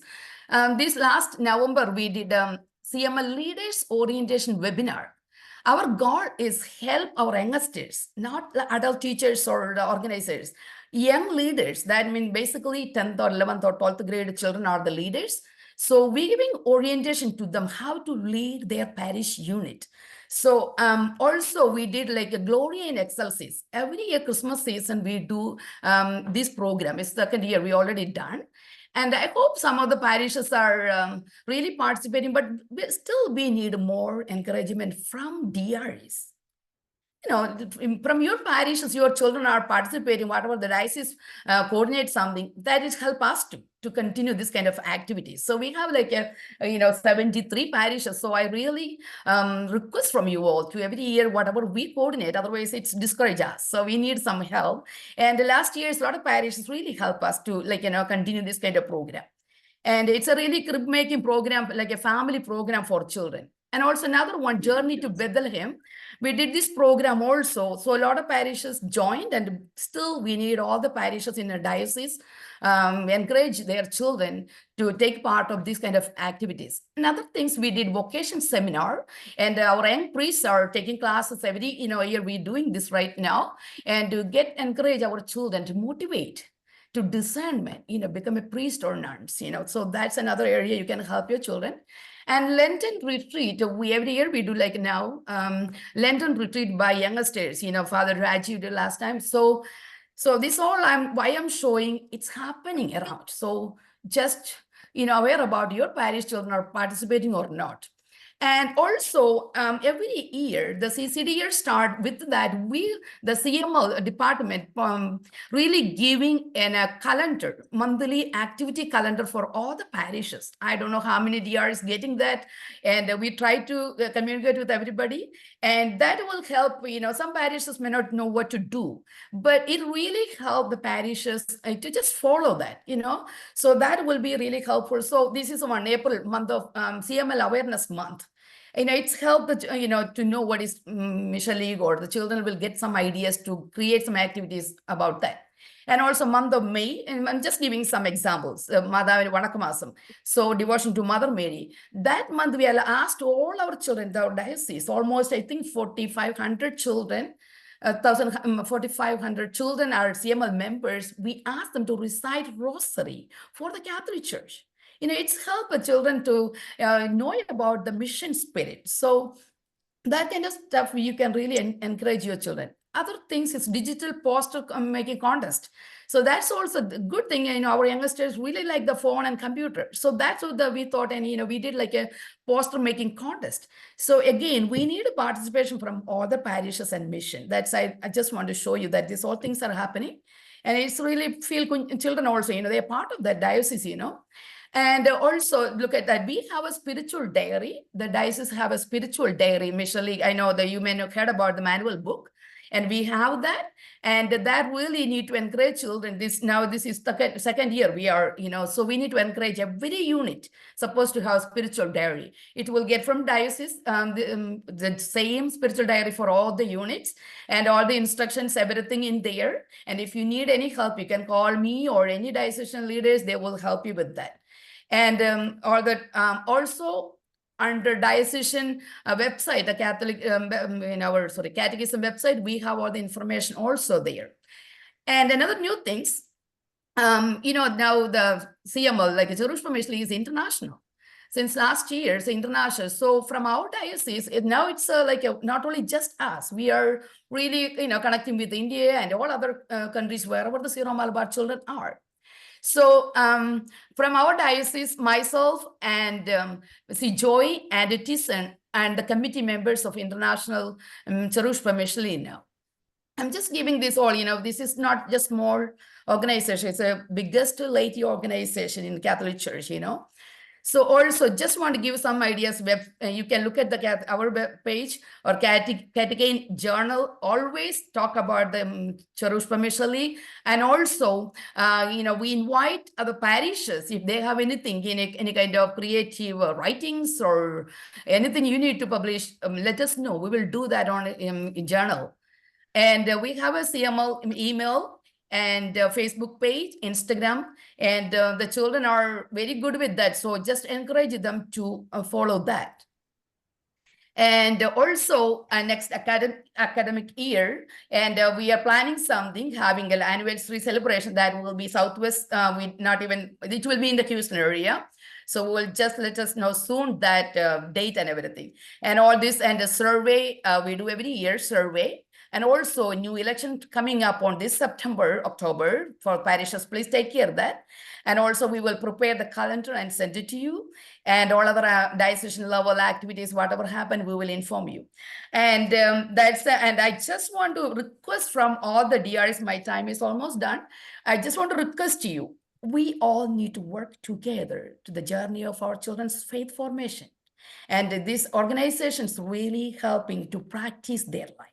Don't feel something we did in India or no, it is really helpful. My life experience, I'm talking, and from you all, what we need, just encourage children and communicate.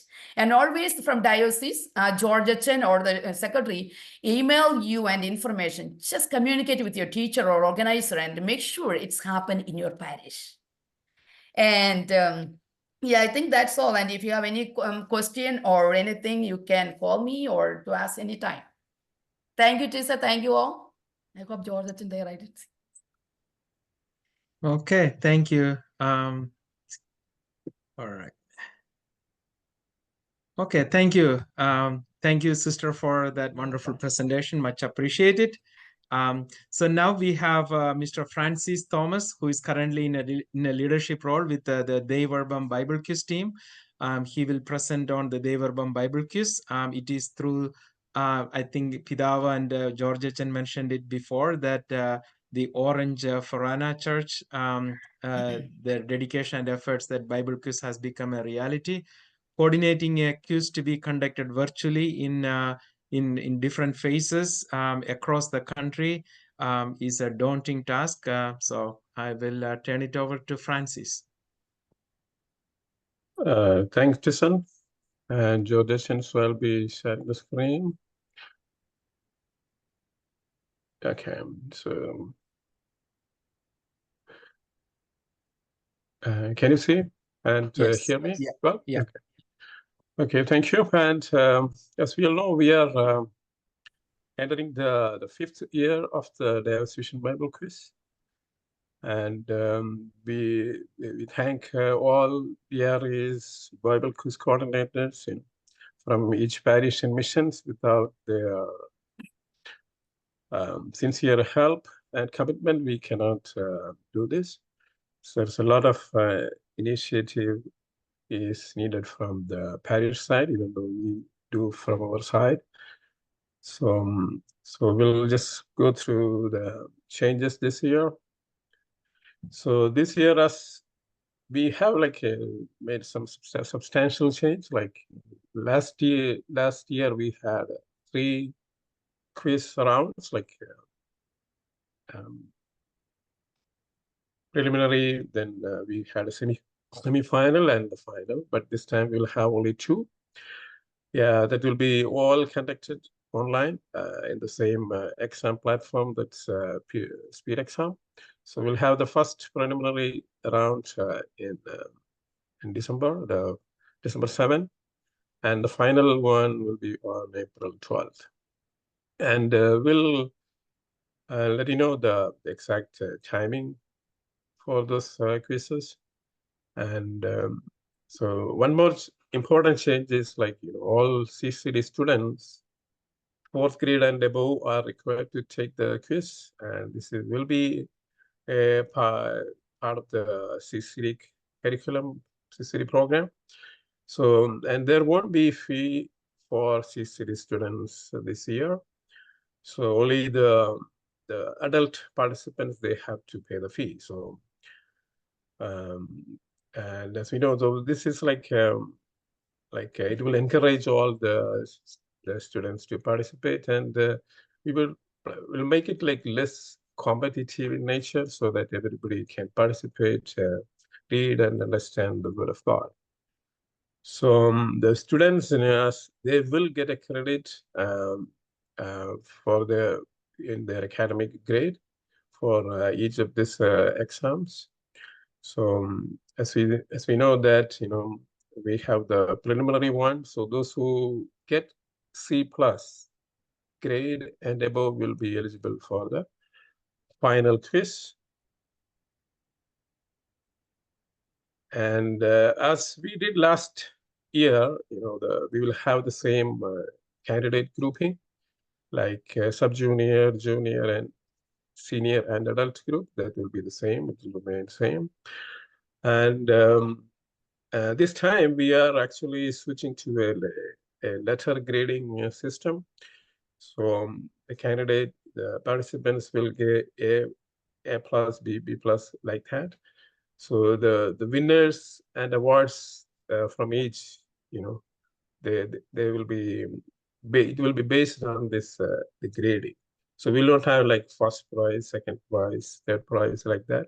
So it is like, it has been like extremely competitive, like, you all know that there is no difference between score 98 and 99. So those who get this year, those who get A+, they'll be treated like the first place, then A, then B+.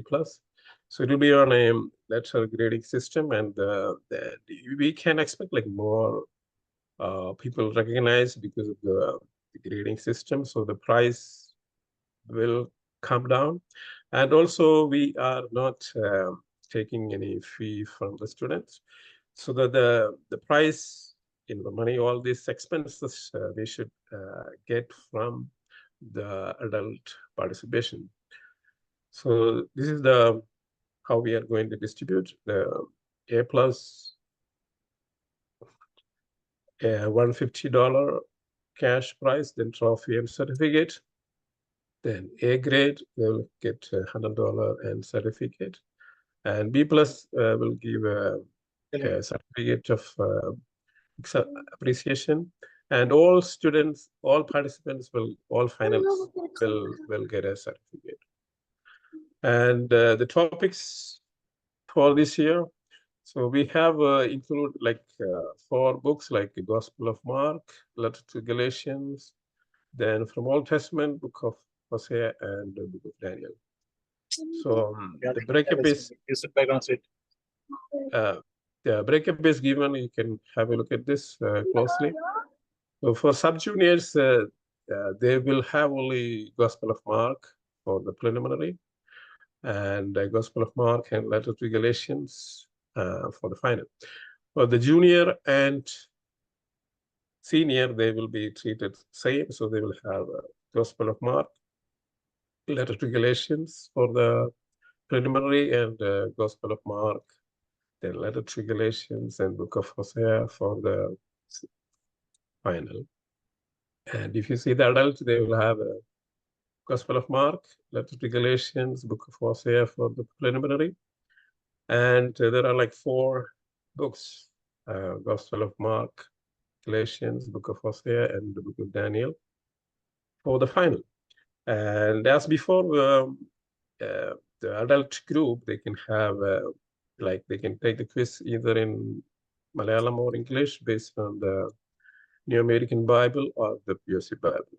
And the exam format will be the multiple choice questions, and we'll have 1 hour to finish the quiz.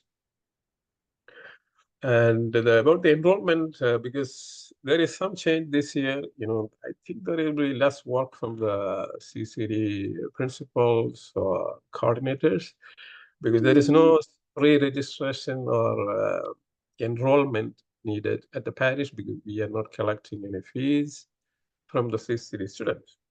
But we have to focus more on the adult participation.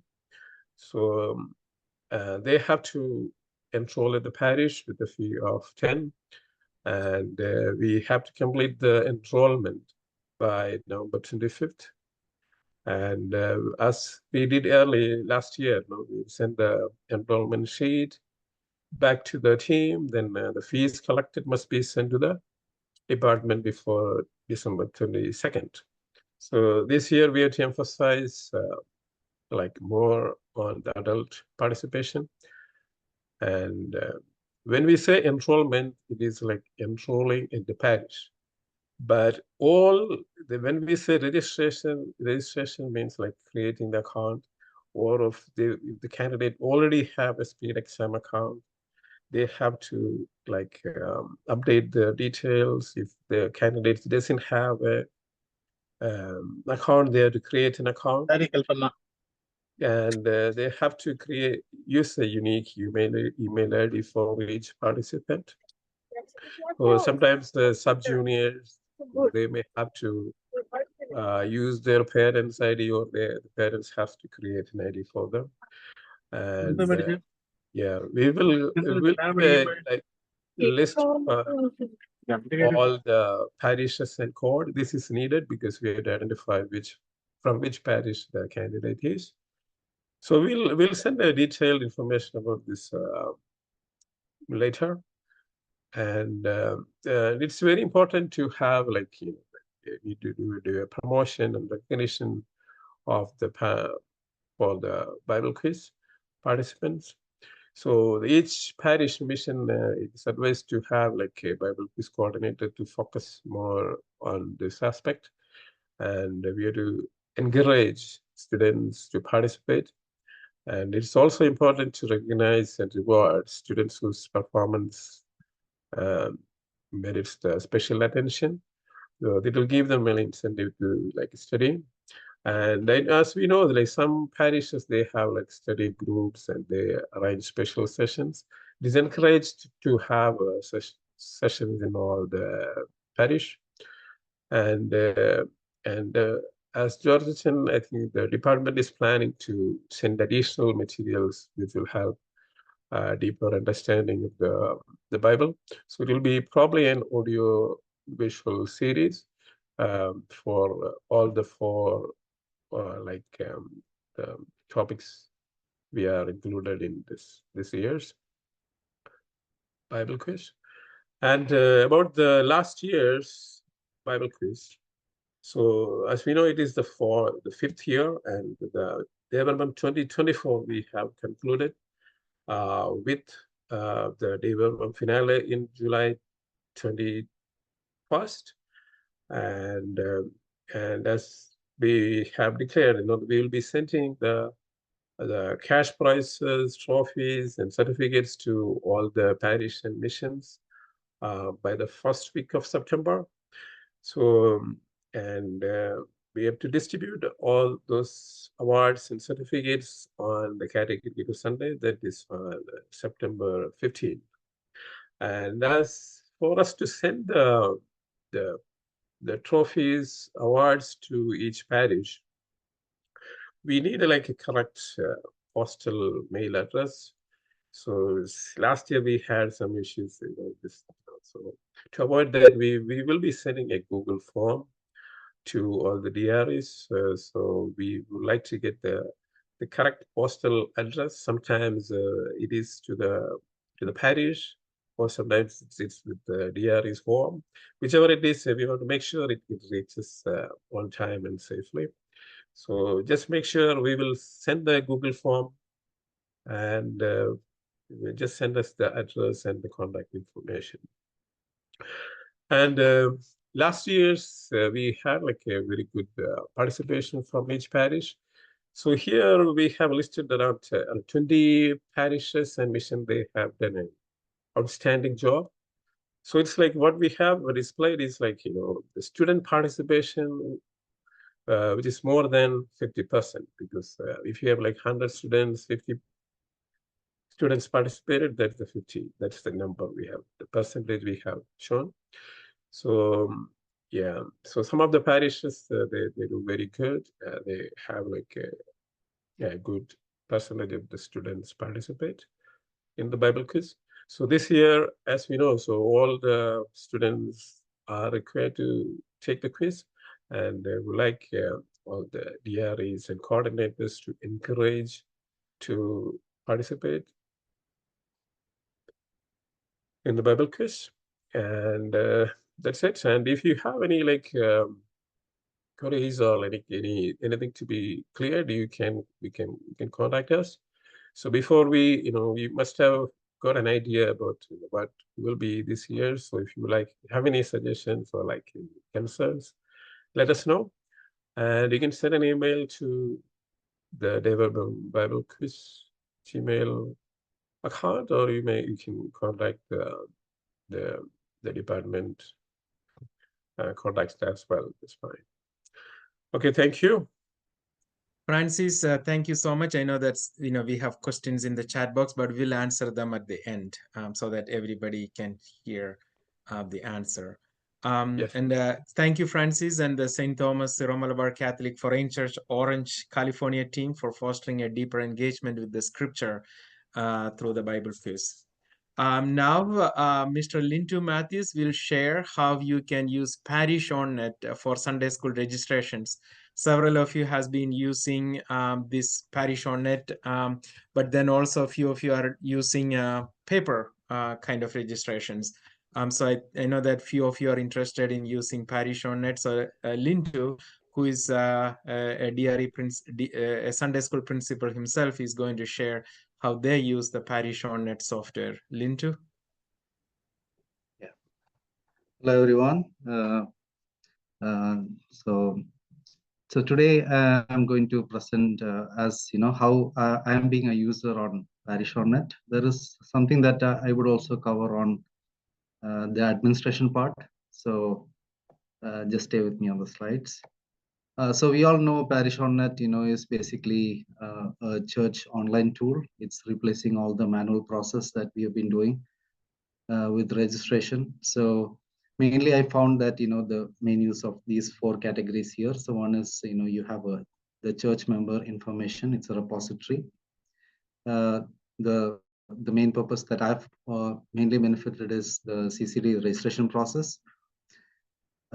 Your contributions or funds and the finance summary, and then finally you can also generate reports. Okay, so let's see what benefits we have realized. So we all know the manual process. It takes a lot of time collecting the forms and entering it into some sheets, and all of this is really taking a lot of time. So I just put a number there, but that's something I feel that we year over year we've reduced like 90% of the manual effort by onboarding into the Parish on Net system.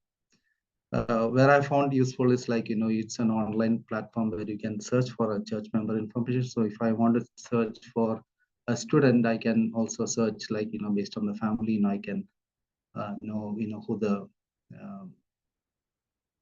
head of the family is, and, the other details around it. So some basic information.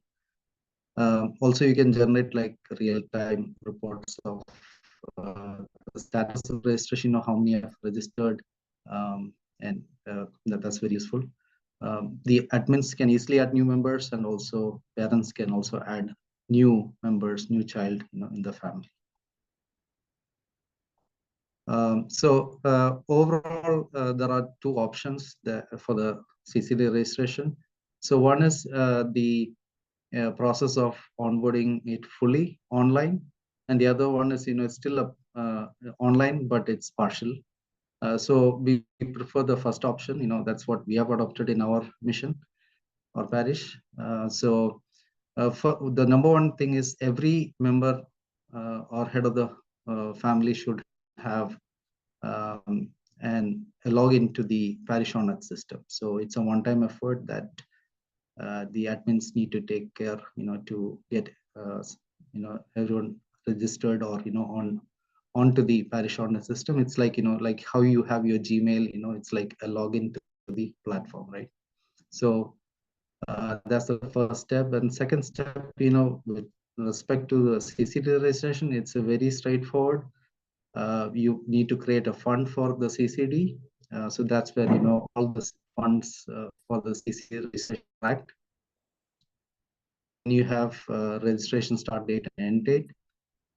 You have to decide a fee structure. You can also add some content that you want the members to accept, like, safe environment or, some rules and regulations that, the student must follow. So you can put that in the consent section. And then finally, we create these sessions. So sessions are basically classrooms, like, kindergarten, first grade, second grade. So, and that's how, it's a very simple process.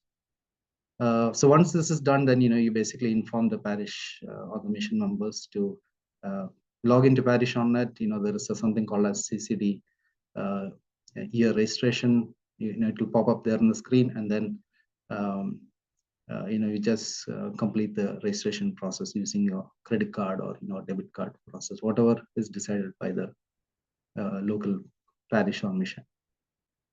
Now, finally, there's a point here I want to mention is that the CCD principal or the designated individuals from the department can check the who all have registered.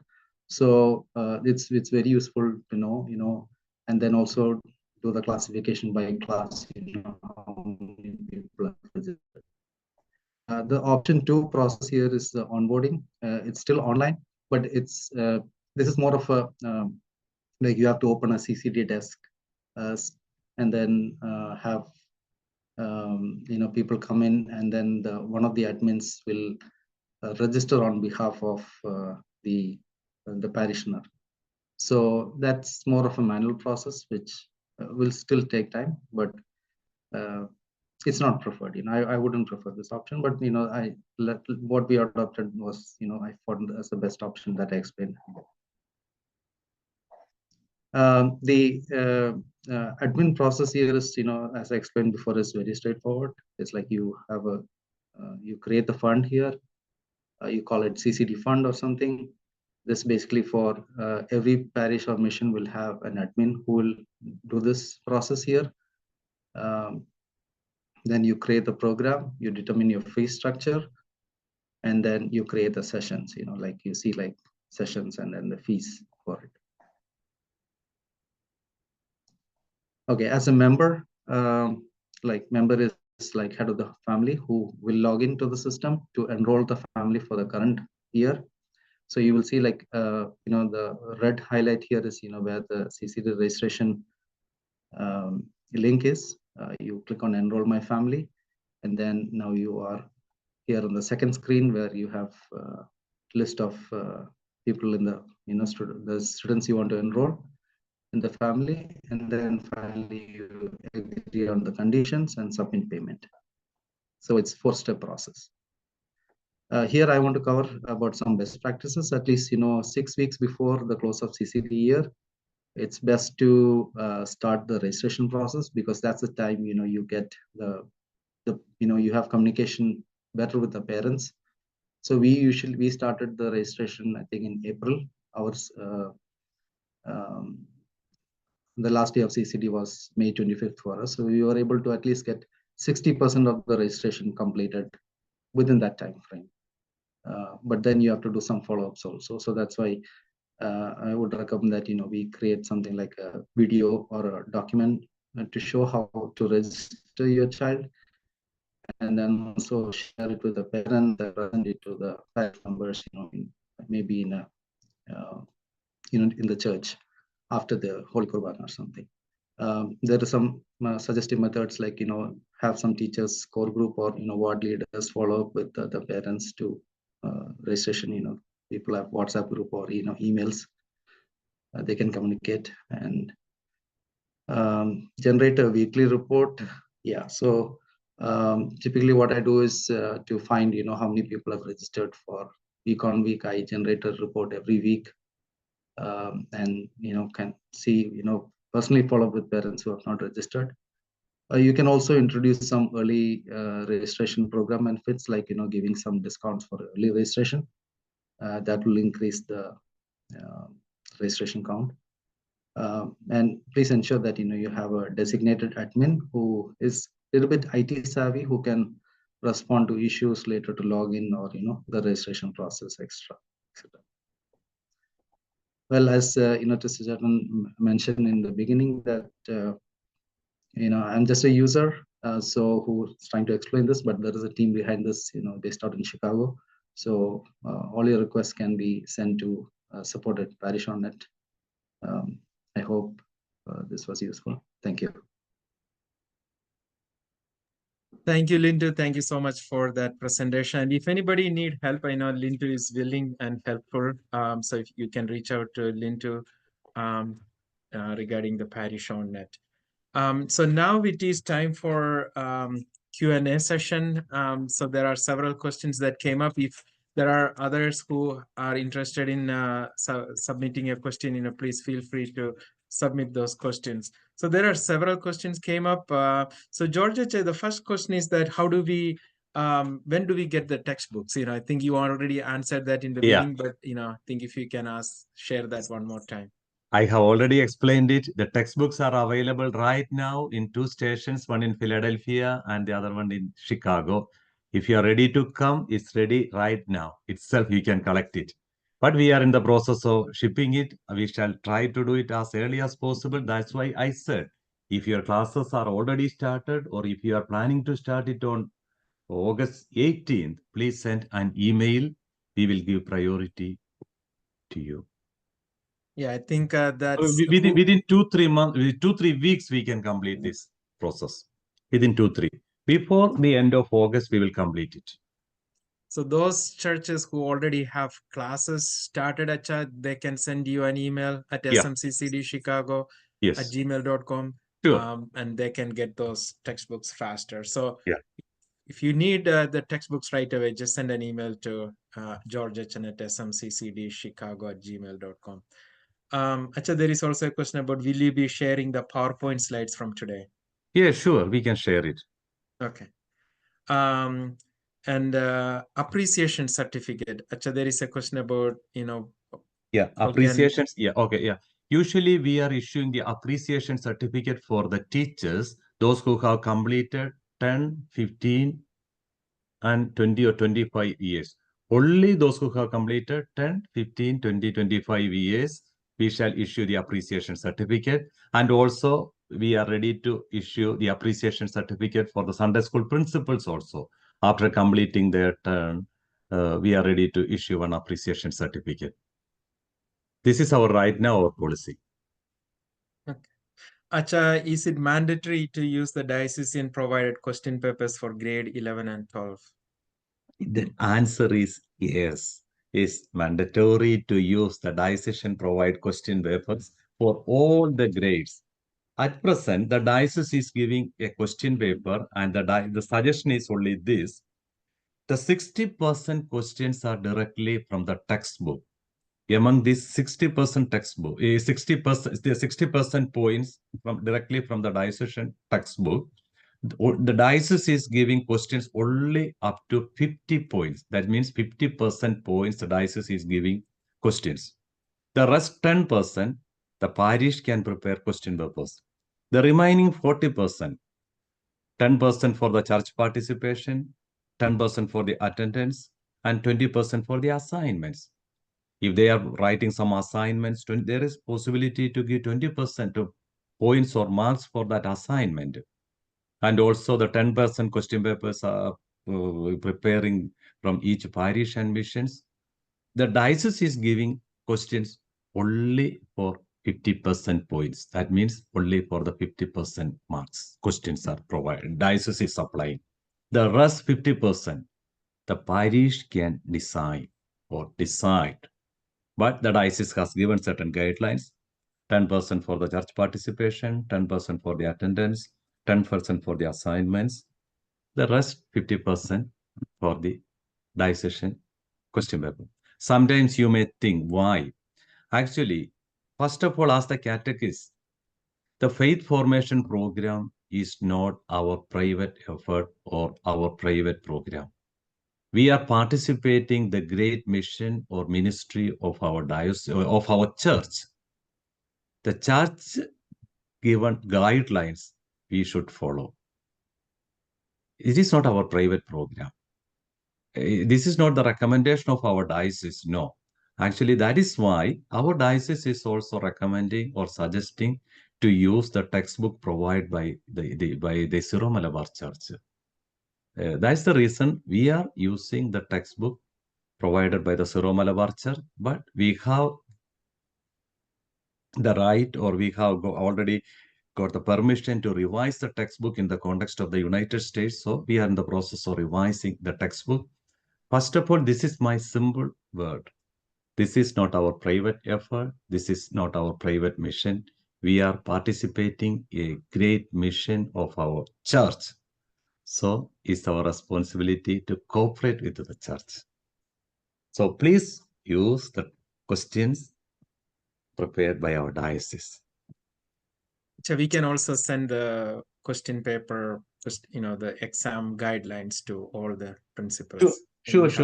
These guidelines are available in our website. Directory, ECHO catechetical directory. This is available. Yeah. So, I think the next question is there a WhatsApp group for CML team? Yes, there is a WhatsApp group for the CML team. So if you have people in your parish, if you can send me a text or send me an email, I can add those people for CML leaders, to the CML diocesan WhatsApp group. And there is also a CML, there is also a WhatsApp group for principals. There is also a WhatsApp group for assistant principals. So if you are not on those WhatsApp groups, please send an email to Georgetown, and we'll add you to those WhatsApp groups as well. Okay, Disney, I wish to add one more thing here. When one principal, the Sunday school principal, is stepped down or appoint a new principal, please ask your parish priest or the mission director, send an email to our catechetical department by informing us with the details, the phone number or email address and of the new Sunday school principal. Without an email or without an information directly from the parish priest or the mission director, we cannot accept a new new Sunday school principal. So please ask your parish priest or mission director to send an email to the diocesan department when a new Sunday school principal is appointed.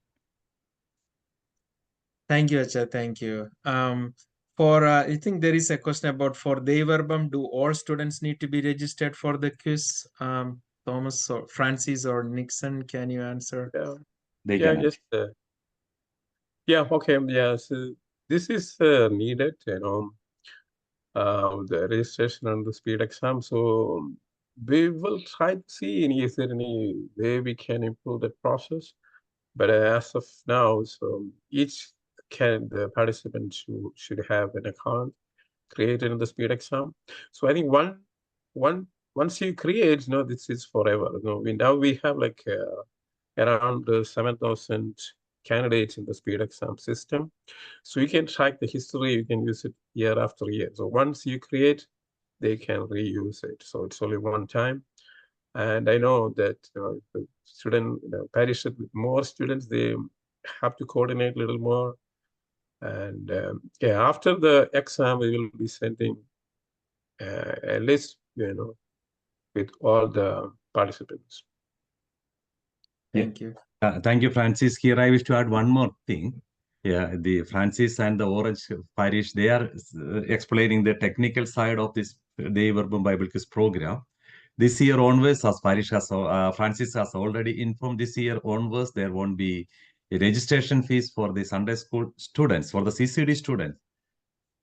So please consider it as a part of our faith formation program. Please encourage all our students from 4th grade and above to join this Dei Verbum Bible Quiz.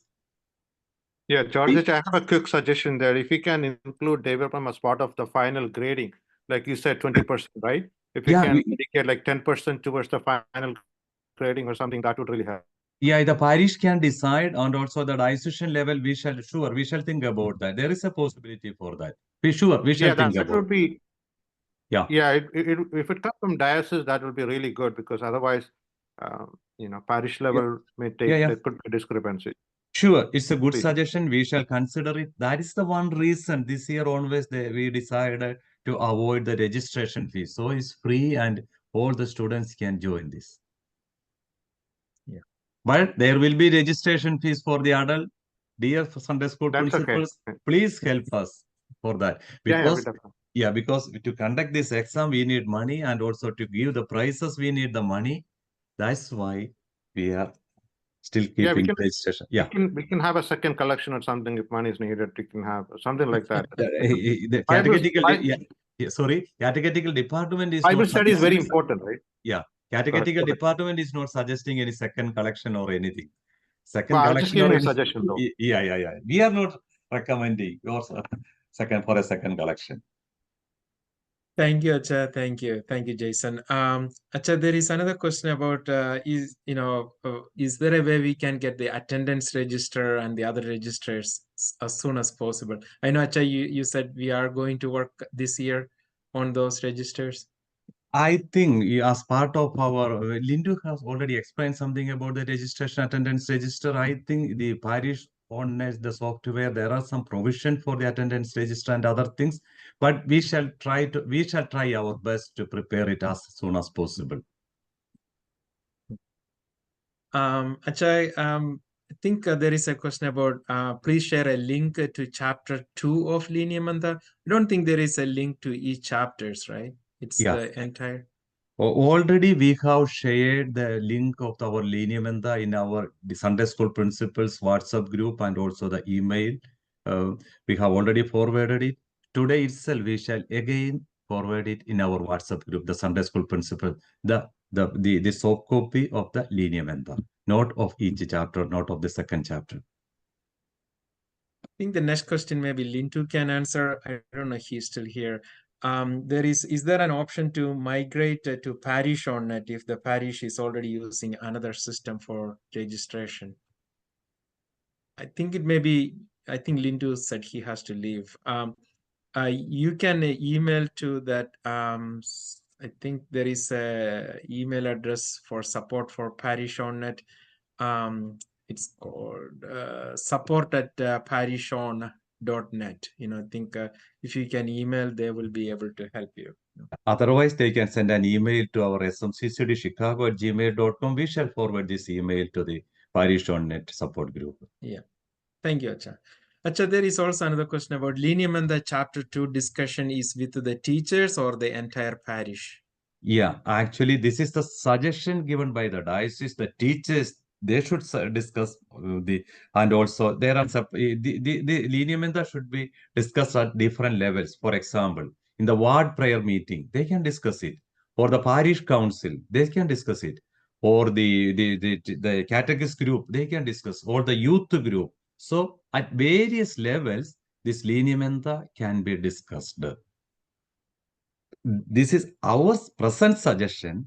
As the catechist, you can discuss at least on chapter 2 and also based on the four or five questions given. It should be discussed at various levels.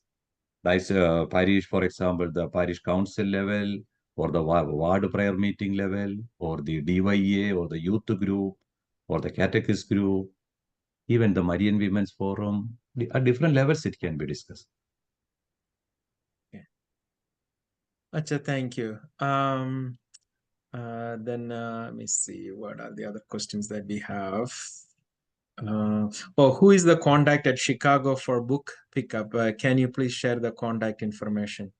Those who are collecting the books from Chicago, please send an email to the SMCCD Chicago. I will do the needful arrangement because depends on the time and depends on the availability. Right now, I cannot give a phone number or the email address. That's why please send your details to me or SMCCD Chicago email address or send to my phone number. Acha, yeah, thank you, Acha. And the next question is, I think for the Deverbam quiz this year, will we be still having verse-based questions in this new pattern? Francis. Yes. I'm sure for the first level, we will not have any verse-based questions. And this year, we may not have. Yeah, we still have to make a final decision on that. Yeah. So we are still discussing. What is what is the feedback? Like, is it good to have or like? Yeah, so we can decide on that. Okay, I think that's still under discussion. So we will, Francis and the team will, Acha will send out the final decision on that. Okay. We will give a guideline later on the Everbum Bible quiz, the question pattern and other things. Yeah. And I think there is one more, it's related to the Everbum. Is it mandatory for all students? The term mandatory, I think George will respond to that. Is it mandatory or just a requirement? It's mandatory, not a requirement. It's mandatory. Yeah. Okay. Yeah, that was another question. There is no registration fees this year, so it's mandatory for us. That's why I said it's part of our faith formation program, Sunday school curriculum. Okay. And the next question is the teachers training mandatory for existing teachers? So for the existing teachers, it's It's highly recommended for because always the refresher program for almost all the program there is refresher programs. No, please consider for the existing teachers it's as a refresher program, so it's highly recommended. Please try to join, but for the newly enrolled catechists, it's mandatory. There is also a question. I think this is related to how you graded the church at the end. How is the Everbum participation accounted for the final grading? So I think Francis, that is actually, as George said, it has to be finalized. I think the grading, how much it will contribute to the overall grade, I think the catechetical department will decide. So maybe 10%, I'm not sure. Acha, is that the one we have to discuss with the question board? And yeah, we have to discuss with the question board and we will send an information at the earliest. Yeah, we have like 2 quizzes. Yeah. And then for each semester, maybe it can contribute to the overall grade. So that percentage, how that will be weighted, the department will decide. But the problem is first semester exam usually in December. Our first semester, our first level, the first phase Bible quiz is a little later, no? No, December first week is the preliminary, and the final is on April 2nd week. Okay, we will send an information at the earliest. So Acha, there is also a question about can we conduct a 12th grade exam earlier, maybe in mid-April. In the month of May, students seems to occupied with their regular school exam, graduation, practice sessions, and many other things. Some of these events are in the weekends. Yeah, right now I cannot give an offhand answer to this question, but we shall consider it seriously in consultation with our catechetical council and the question board. Anyway, we will consider this comment, this request.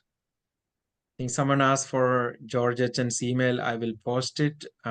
It's smccdchicago@gmail.com, but I'll post it. Okay. All right. So there is a question about Devarbam is still not mandatory for the students, right? No, Devarbam is it's mandatory from 4th grade and above. Yeah. Can the new textbooks be available online, soft copy? The soft copy new textbooks are not available online right now. Yeah. Okay. Sure. For Bible quiz, can there be more categories in adult section? There are many senior citizens interested. It is very difficult for them to be in the same group as youth. We can consider it now, Francis or Nixon.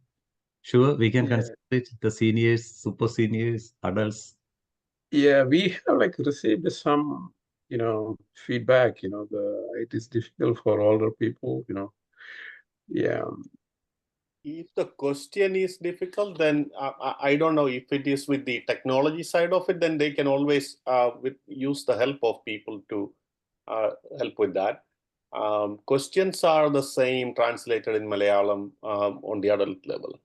I'm not sure what exactly the challenge is. Yeah, I think Nixon, one thing maybe last time it was more intensive, because we have first prize, second prize like that. So with this grading, so it has to be a little more less intensive. It can be a little more easier this time. And I think last year we had a special meeting of all the Bible quiz coordinators and the DREs sometime before the Bible quiz, so that we could answer some of those questions at that time. It basically the final diocesan policies as well as this exam kind of things. We have conducted that last time in November. I think Acha, this year we could do something similar. Yes, we can. This year also we can arrange a meeting of the Bible quiz team and also the Bible quiz coordinators, each parish and missions. Yeah, we can arrange, sure. Yeah. And also just to add one more point, on case-by-case basis, we could, if there are any senior citizens need additional time to read through and take technology time, then we can extend the time more than 1 hour and give. That has been done in the past based on yeah. So the issue is if we are having a separate quiz for senior citizens, we should do it early enough, because this will go into the system. It will decide which category they are in. So I would like if some more feedback on this issue, how if there is only 1 or 2 candidates, then it may not be worth. I'm not sure, but if there are more requirement, we need to open a new category, we can do that. We can decide on that. Yeah. Thank you, Nixon and Francis. Okay. Is there a registration is open? Oh, when do we start registration for the Bible quiz? I think Nixon already answered it. Registration is open on Speed Exam site. Yeah, that way we would prefer, by the start of the academic year, when the catechism starts.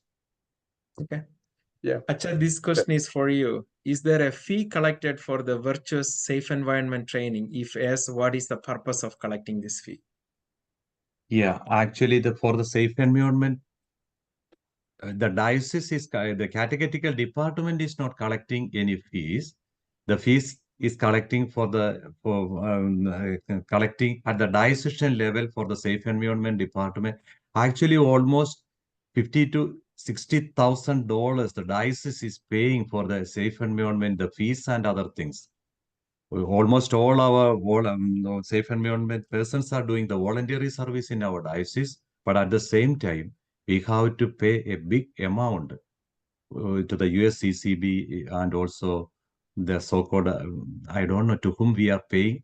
Anyway, almost 50 to 60,000 every year the diocese is paying for the safe environment purpose. For that purpose, the diocese is collecting $10 per head from the CCD students. Okay. So I think those are some. Oh, what if a student doesn't participate in Devarabam Bible quiz? We are not supposed that, no? That shouldn't be a question, huh? It's mandatory for all the students from 4th grade and above. So we are not supposed that. And that percentage score will also be not added to their final score. That's one thing. And yeah. Okay. So we'll have more guidelines on that. Like Achan said, we'll send the guidelines. Is there an yearly consent form for CCD teachers to be renewed every year? No need. We are not recommending consent form for every year. But if such a decision is taken in some parishes, they may keep that. But the diocesan level, we have not given any such directions or directives. Yeah. The only one I think Acha we had put in the echo is at the time of the first time, when there is an application. At the time of their enrollment. Enrolled, yeah. Yeah. Okay. So there is Acha, you have mentioned about the new principal orientation. I think we are doing only one day, right? One day, yeah. That may be only 1.5 hours maximum. Yeah, I think there are some people who said they are not able to join that day. So is there any alternate date or? Then we can think about an alternative day, sure. For those who are missing that day? That we shall propose little later, alternative days. Okay. I think those are all the questions I can see on the chat. If there are any other questions, you may open up your, unmute your Zoom and then ask the question to George Achan now. Okay. I have a question. I'm Leah from Florida. Is it okay for the teachers to contact the students directly? Like usually we have a WhatsApp group for communication purposes with the parents. Is it okay to have a group for the students as well? I think Safe Environment Department is not recommending that for the lower grade students, in the case of lower grade students. For the lower grade students, the Safe Environment Department is always recommending contact with the parents, through the parents only. That's the recommendation of the Safe Environment Department. Is Jacqueline is attending this meeting now, right now? Jacqueline is here right now? Jackie is still here. Jackie, is there Jackie is here now? Yeah, she's there, but I don't know. No, she's not. That's the recommendation of the Safe Environment Department, I think, for the lower grade. Yeah. Okay, so maybe for 9th grade and above, we could have one. Yeah, send an email to the SMCCD Chicago. I shall forward it to the Safe Environment Department, and they will give you a reply. Okay, thank you, Acha. Or you can directly send an email to the Safe Environment Department. Okay. Okay. Sure. This is Sister Linda. I have a quick question. For the lineament discussion for the CCD teachers, can we do it in September? Because that's the only time I can get them. Because by the time we got the book, the CCD was over. So what's the ideal time we can get to them? The proposed date is end of August 31st, and it is recommended that all the parishes should forward a consolidated report of this discussion by the end of August 31st. This direction is given by our bishop. So right now, I cannot say or can answer to this. But the problem is, based on these recommendations and suggestions, in September, we have to prepare a working paper. September. In October is our eparchial assembly. So we need more time to prepare the working paper. Yeah. That's the reason the diocese suggested by the end of August 31st, each parish should send a consolidated report. Okay, thank you. Thank you, sister. Thank you, Acha. Acha, one recommendation around that CCD textbooks. they're saying that the quality of paper is very good, but room for improvement for the binding, as the binding is coming out mid of the year. Yeah, actually, that happened only the last year. The first 2 years, its binding was excellent. I have made this comment this year. I think the present binding is comparatively better now. Anyway, thanks for the suggestions and recommendation. We shall consider it seriously. This happened only the last year. The first 2 years, it was very good. Thank you. Acha, thank you so much. So I think that's all the questions that we have so far. So, I think Joy Pidava is Deepak. Deepak, okay. Go ahead, Deepak. Yeah, I'm from Atlanta. So what's the high level, how the difference between Holy Child's Association and CML? I heard so much on the Holy Child Association, but I never heard what it will really do. Sorry for any education questions. If someone can help me on that one, that will be appreciated. Yeah, actually, the Holy Childhood Association is for the kids from lower grade up to 3rd grade. That means up to receiving the Holy Communion. From 4th grade and above, the students comes under the comes for the Cherubushpa Mission League. Their activities are a little bit different. One for the little kids, other for kids those who are studying in 4th grade and up. Both these, the Holy Childhood Association and the CML, are pious associations. Yeah, got it, Acha. Thank you. You don't need to explain anymore. It's Tirubalasakyam in Malayalam. Yeah, right? in Malayalam, Tirubalasakyam. Okay, thank you. Acha, this is Deepa. Is there a format for that lineament discussion report? There is no particular format for the discussion report. The decision suggestion is each parish and mission forward a consolidated report, because at various levels the discussions are going on. So they may get more than 4 or 5 or 6 reports from each levels. So each parish or mission should forward a consolidated report. There is no particular prescribed format for forwarding the report. Okay, thank you, Acha.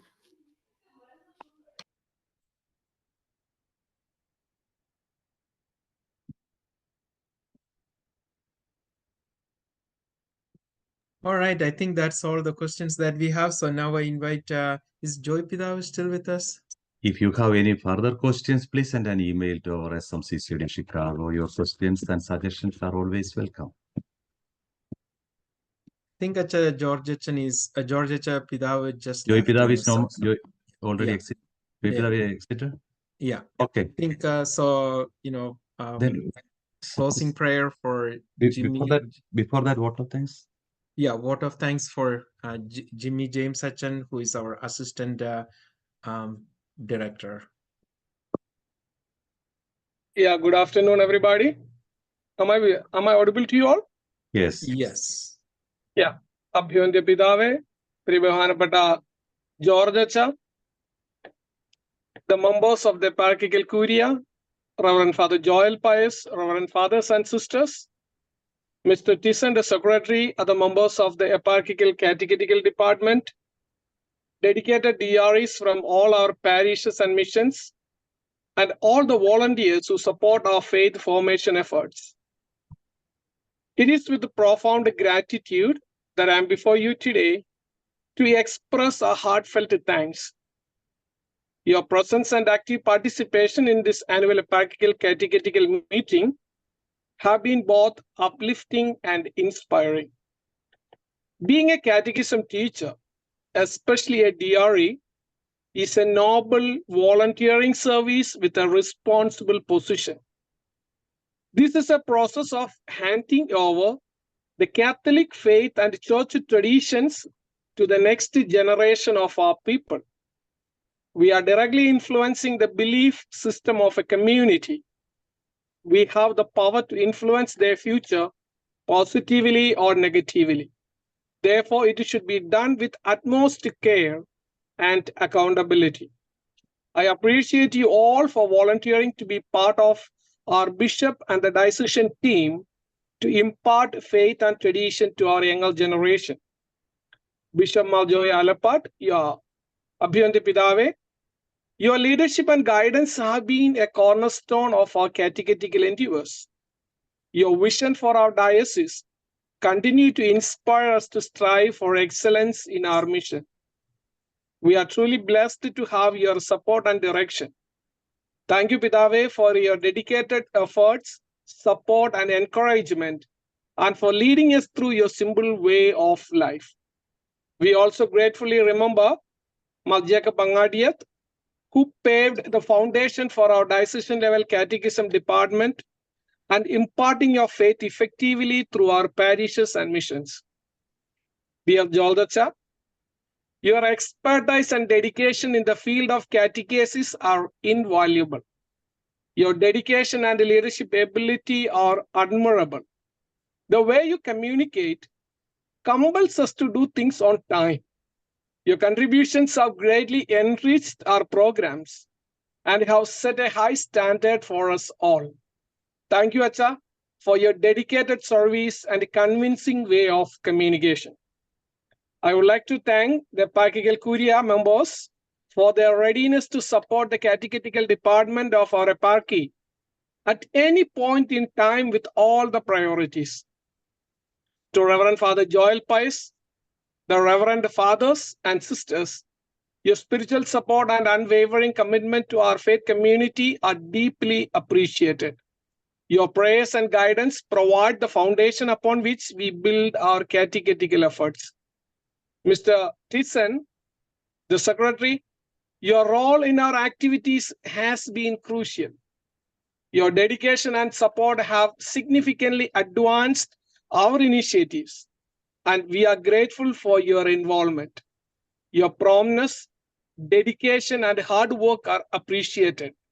Thank you very much for your vision, planning, and implementation of plans for the development of our eparchial catechetical department. I express my heartfelt gratitude to all the vicars and mission directors who support and help the catechism department directly or indirectly. It's your initiative that we can implement the vision and the mission of the church to its faith community. Thank you very much for your fabulous leadership at the parish level, which is a miniature of the Catholic Church. To the members of the eparchical catechetical department, your hard work and collaborative spirit have been essential in shaping and implementing our programs. Your commitment to excellence ensures that our catechetical efforts are both effective and impactful.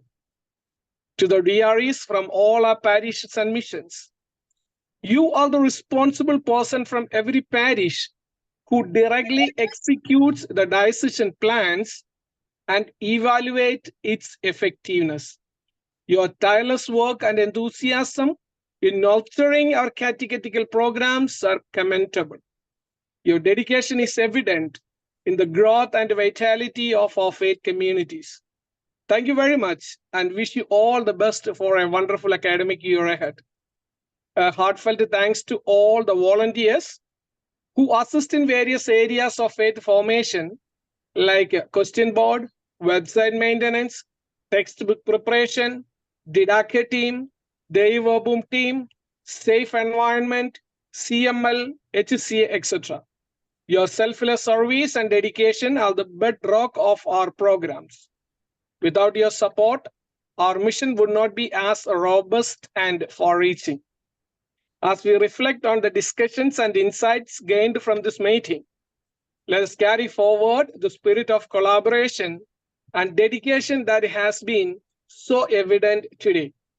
May the strategies and ideas we have shared here help us to enhance our catechetical programs and foster a deeper connection with our faith. Let us also remember to pray for continued guidance and strength as we implement the plans and initiatives discussed. May our collective efforts bear fruit and lead to a flourishing of faith in our eparchy. Once again, thank you all for your invaluable contributions and steadfast commitment. Your work is a testament to the strength and unity of our faith community. May God bless each of you abundantly and continue to inspire and guide us all in our mission. May God bless you all, and thank you very much. Thank you, Jimmy Acha, for the vote of thanks. And now to conclude our meeting and to have closing remarks, prayers, and blessings from George Acha. George Acha. Thank you, Tisha. Okay, Bishop is already busy with many pastoral visits scheduled in Phoenix. So let's pray right now. Lord, we thank you for our Catholic faith, which we have received by the sacrament of baptism. We remember our great responsibility to share this faith with others. As the Sunday school principals and catechists, we are also participating the great responsibility which you have entrusted to your apostles. Kindly help us to do this mission and ministry faithfully. Lord, we thank you for the great opportunity you provide for us right now, coming together to think together about the various responsibilities and also various activities connected with the faith formation program. Kindly bless all our activities and initiatives. May all our endeavors help our younger generation to come more close to you. At this moment, we remember all our students, parents, catechists, parish priests, and mission directors, and all those who are directly or indirectly involved in our faith formation program. Lord, help us to work as a team. Let's seek the intercession of Blessed Virgin Mary. Hail Mary, full of grace, the Lord is with you. Blessed are you among women, and blessed is the fruit of thy womb, Jesus. Holy Mary, Mother of God, for our sinners, now and at our hour of death. Amen. The grace of our Lord Jesus Christ, the love of God the Father, and the fellowship of the Holy Spirit be with us all, in particular with all our faith formation activities and ministries. In the name of the Father, and of the Son, and of the Holy Spirit. Amen. Amen. Wish Thank you you, a George fruitful and Acha. effective new academic year. God bless you. Thank you. Thank you. Thank you. This concludes our program. You may disconnect at this time. Thank you. Thank you.